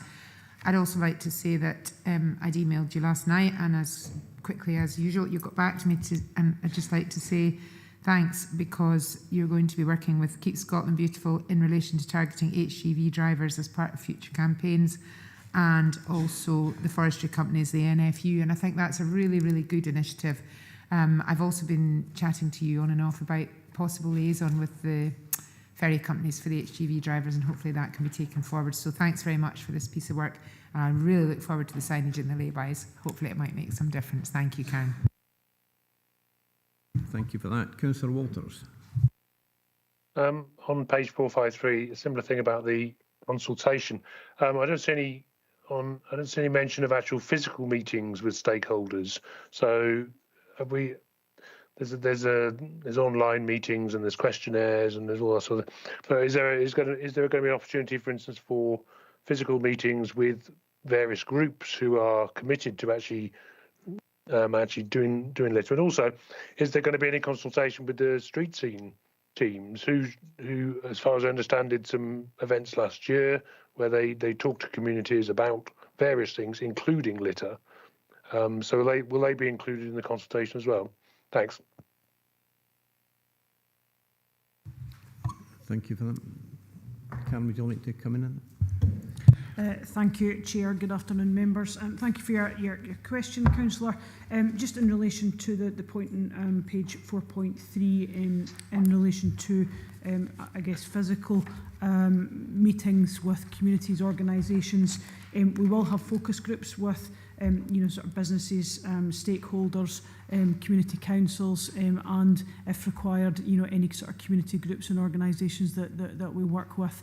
So yes, absolutely, that offer would be there, as well as the online community conversations, which we have found in the past have been very successful, and to a certain extent more successful than the physical sit in the room. In relation to street scene, community assets and street scene are one and the same. It's the same team, and it would be the street scene and community assets team that are taking this report forward, and indeed the future strategy and action plan. Thank you. Thank you for that. Councillor Dempster. Thanks, Chair. I'm content with supporting the development of a litter prevention strategy, and consultation mandate's fine. I have a question about what we're actually doing about litter that we can see at the moment.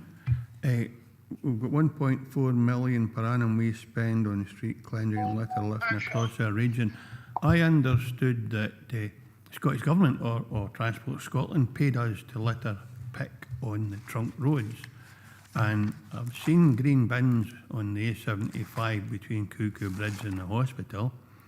I came along Stewartry a fortnight ago yesterday, and there were a group of officers or members of staff out litter picking in the outskirts and Rah. I don't know when I last saw MD in the A76, and the amount of litter lying on the roadside's dreadful. And I do think that as well as a strategy, we just can't leave litter lying. We need to do something about it, and I'd be keen to learn, not necessarily today, but I'd be keen to learn when there's some team going to litter pick on the A76, because one of the It's a bit like fly tipping. You leave some lying, there's nothing sure may arrive, because that's the human nature of the thing. We should be keeping our streets clean. We should have operatives doing some element of work, because I believe we're paid for it to whatever degree, and I would like to see that happening. So as well as a strategy, I'd be keen to see us keeping the places, especially roadside verges and the town streets, clean, and currently that's not the case in some areas of D&G. I think, especially recently, we've got to commend the work of the streets team for their work. They have been trained on litter picking, and they've been very active on the roads. In respect to your comment on about getting paid to litter pick on A75, in my understanding that is not the case. It's our responsibility, but we do not get paid for it. Harry, would you like to? Thank you, Chair. Happy to answer that question. It's the council's statutory duty to litter pick, and I've detailed that in section 4.4 of the report. Thank you. Okay, thank you for that. That answers your point. We've got Councillor Slater. Yes, thank you, Chair. It's regarding the street bins. Quite often they're full, but the other thing is it possible to maybe have them washed down now and again, because some of them are really getting quite a terrible state. If that would be possible, I think that helps keep the town cleaner as well. Thank you. Karen, could you? Thank you, Chair. Particularly during the winter works of the street scene role would be to physically clean the bins. Some get particularly high usage, and the team know where they are, so they do keep an eye on that, and will clean them as and when required. Thank you.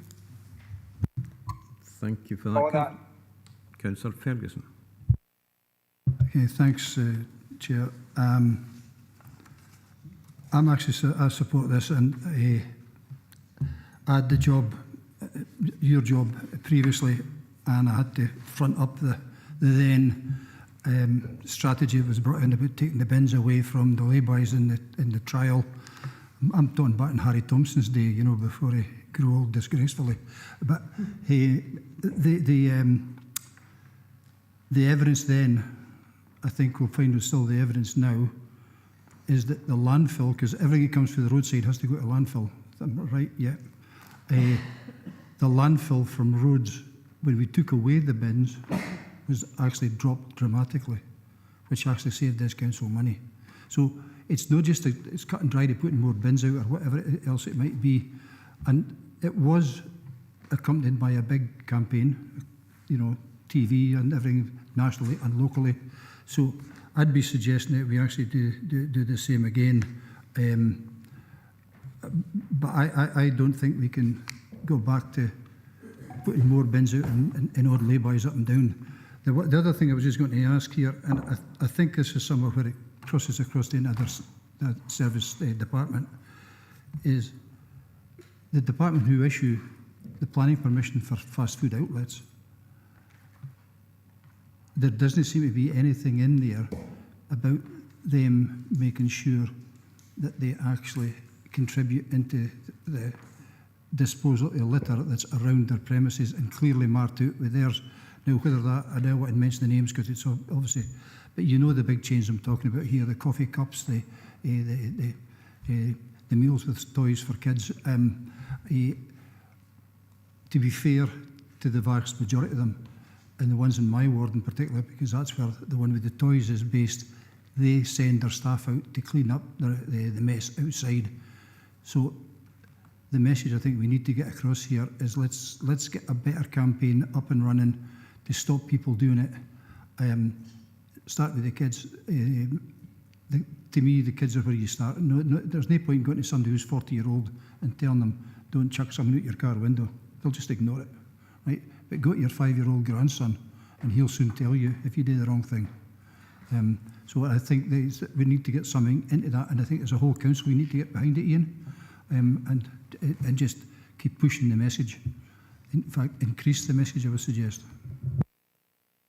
I raised that exact point fairly recently, on that, and it came back firmly that it doesn't come through planning control. That's planning permission. If anything, it would come through of licensing of premises, and generally that is licensing out with normal hours. That was my understanding of it. But it's something I think we do have to look at. You mentioned the removal of bins and lay-bys. I have to admit I was one of the ones that was quite vocal against it. And again, certainly in the last few months, there's two in particular, and they're not in my ward, they're very near my ward, but they're not in it, that the bins have been removed, I think primarily because they were probably damaged. But the litter problem has been eradicated. There is absolutely no litter in these lay-bys that was covered. So I have to admit, and I don't like admitting, but I was wrong. It kind of goes against the grain. We have no further speakers in that one. Councillor Wall. Sorry? Councillor Wall. Oh, sorry. Thank you, Chair. Our street scene teams provide an excellent service, and it's not just the street cleaning and the rubbish. If there's a drain that's wee bit blocked, they will do their best to unblock it enough. If not, they will report it on. However, I did try to sort of report something last year whereby there was a particular area where litter was collecting, and I made a request whether we could maybe get a bin there, and I was told, well, we'll have to move one from elsewhere because LBT could only have a certain number of bins, and that seems to be something that maybe we need to reassess. If areas are developing where maybe people gather, where litter is getting dropped, should we not respond and not have to share the resources we've already got, but try and get something extra? Thanks. I think that's probably, I dare say there'll be many others in other wards. It's something you really take up with the department themselves, and they should look at each location to see what's required. I have certainly no other speakers in that case. I do. She's tested me all day today. Councillor Dorward. It's such an interesting load of papers, Chair. That's what it is. That's why I'm talking to them. Thank you for that. Just like to pay tribute and praise our local volunteers who do the litter picking out with Spring Clean Month. They do it week in, week out, and they don't get enough praise from us because they really help the council. They're helped by the council in terms of equipment, but they really help the council in terms of what they do. So I think we should use this to pay tribute to them. And I think this report is really good, really well written. But what it in part is preparation for, I would suggest, is for the circular economy bill coming in, which may become law, may not become law, and the enforcement duties placed on local authorities, which will be coming in as well. And if we don't get these right, we might get fined, and that's really important as well. Thank you for that. Thank you for the report. Thanks, Chair. Thank you for that. This time I'm checking. I don't have any. You give me a fright there when you raise your hand, David. I've no further speakers. If we go to the recommendation, are members happy to agree the recommendations at 2.1 and 2.2? Okay, and before I close the meeting, there are a couple of points. One, it was rather remiss of me to thank the Vice Chair for standing as Chair at the last committee meeting. I was indisposed through health reasons. I took part in the meeting where I could, but it was excellently chaired. Thank you for that. And secondly, before we close today, I want to highlight that Douglas Kilpatrick is shortly retiring from the council service after 38 years. Douglas's first involvement with the local authority was in 1983 as a student when he had a summer role with roads and transportation. In 1986, he was appointed as a roads technician, which was only 1 month after the bus services deregulation. For a short period, Douglas was assigned to assisting with this new approach to delivering buses across the region. And I have to say that some things never change, as after 38 years, Douglas is still on the buses. Holding several roles for many years, Douglas was appointed as Service Manager Sustainable Transport Travel in 2013 and then appointed as Swiss-Trans Lead Officer and Transportation Manager in July 2016. Douglas is hugely knowledgeable and has provided sound advice and support in relation to what was increasingly become a very complex subject. I'm sure that members will want to join with me in wishing him well for a very long and happy retirement. And just before we go to that, if I could pass you on to John. Thanks very much, Chair. I share everything that you said there. Douglas has been a great help to me as chair of West Trans. Without him, I'd probably be kind of lost because of the knowledge that he's got, because some of the questions that we get fired during the West Trans debates are quite complex, shall we say, and Douglas has always got a complex answer, shall we say it that way. But yeah, it'll be sorely missed from a West Trans point of view, and probably from a council's point of view as well. Thank you, Chair.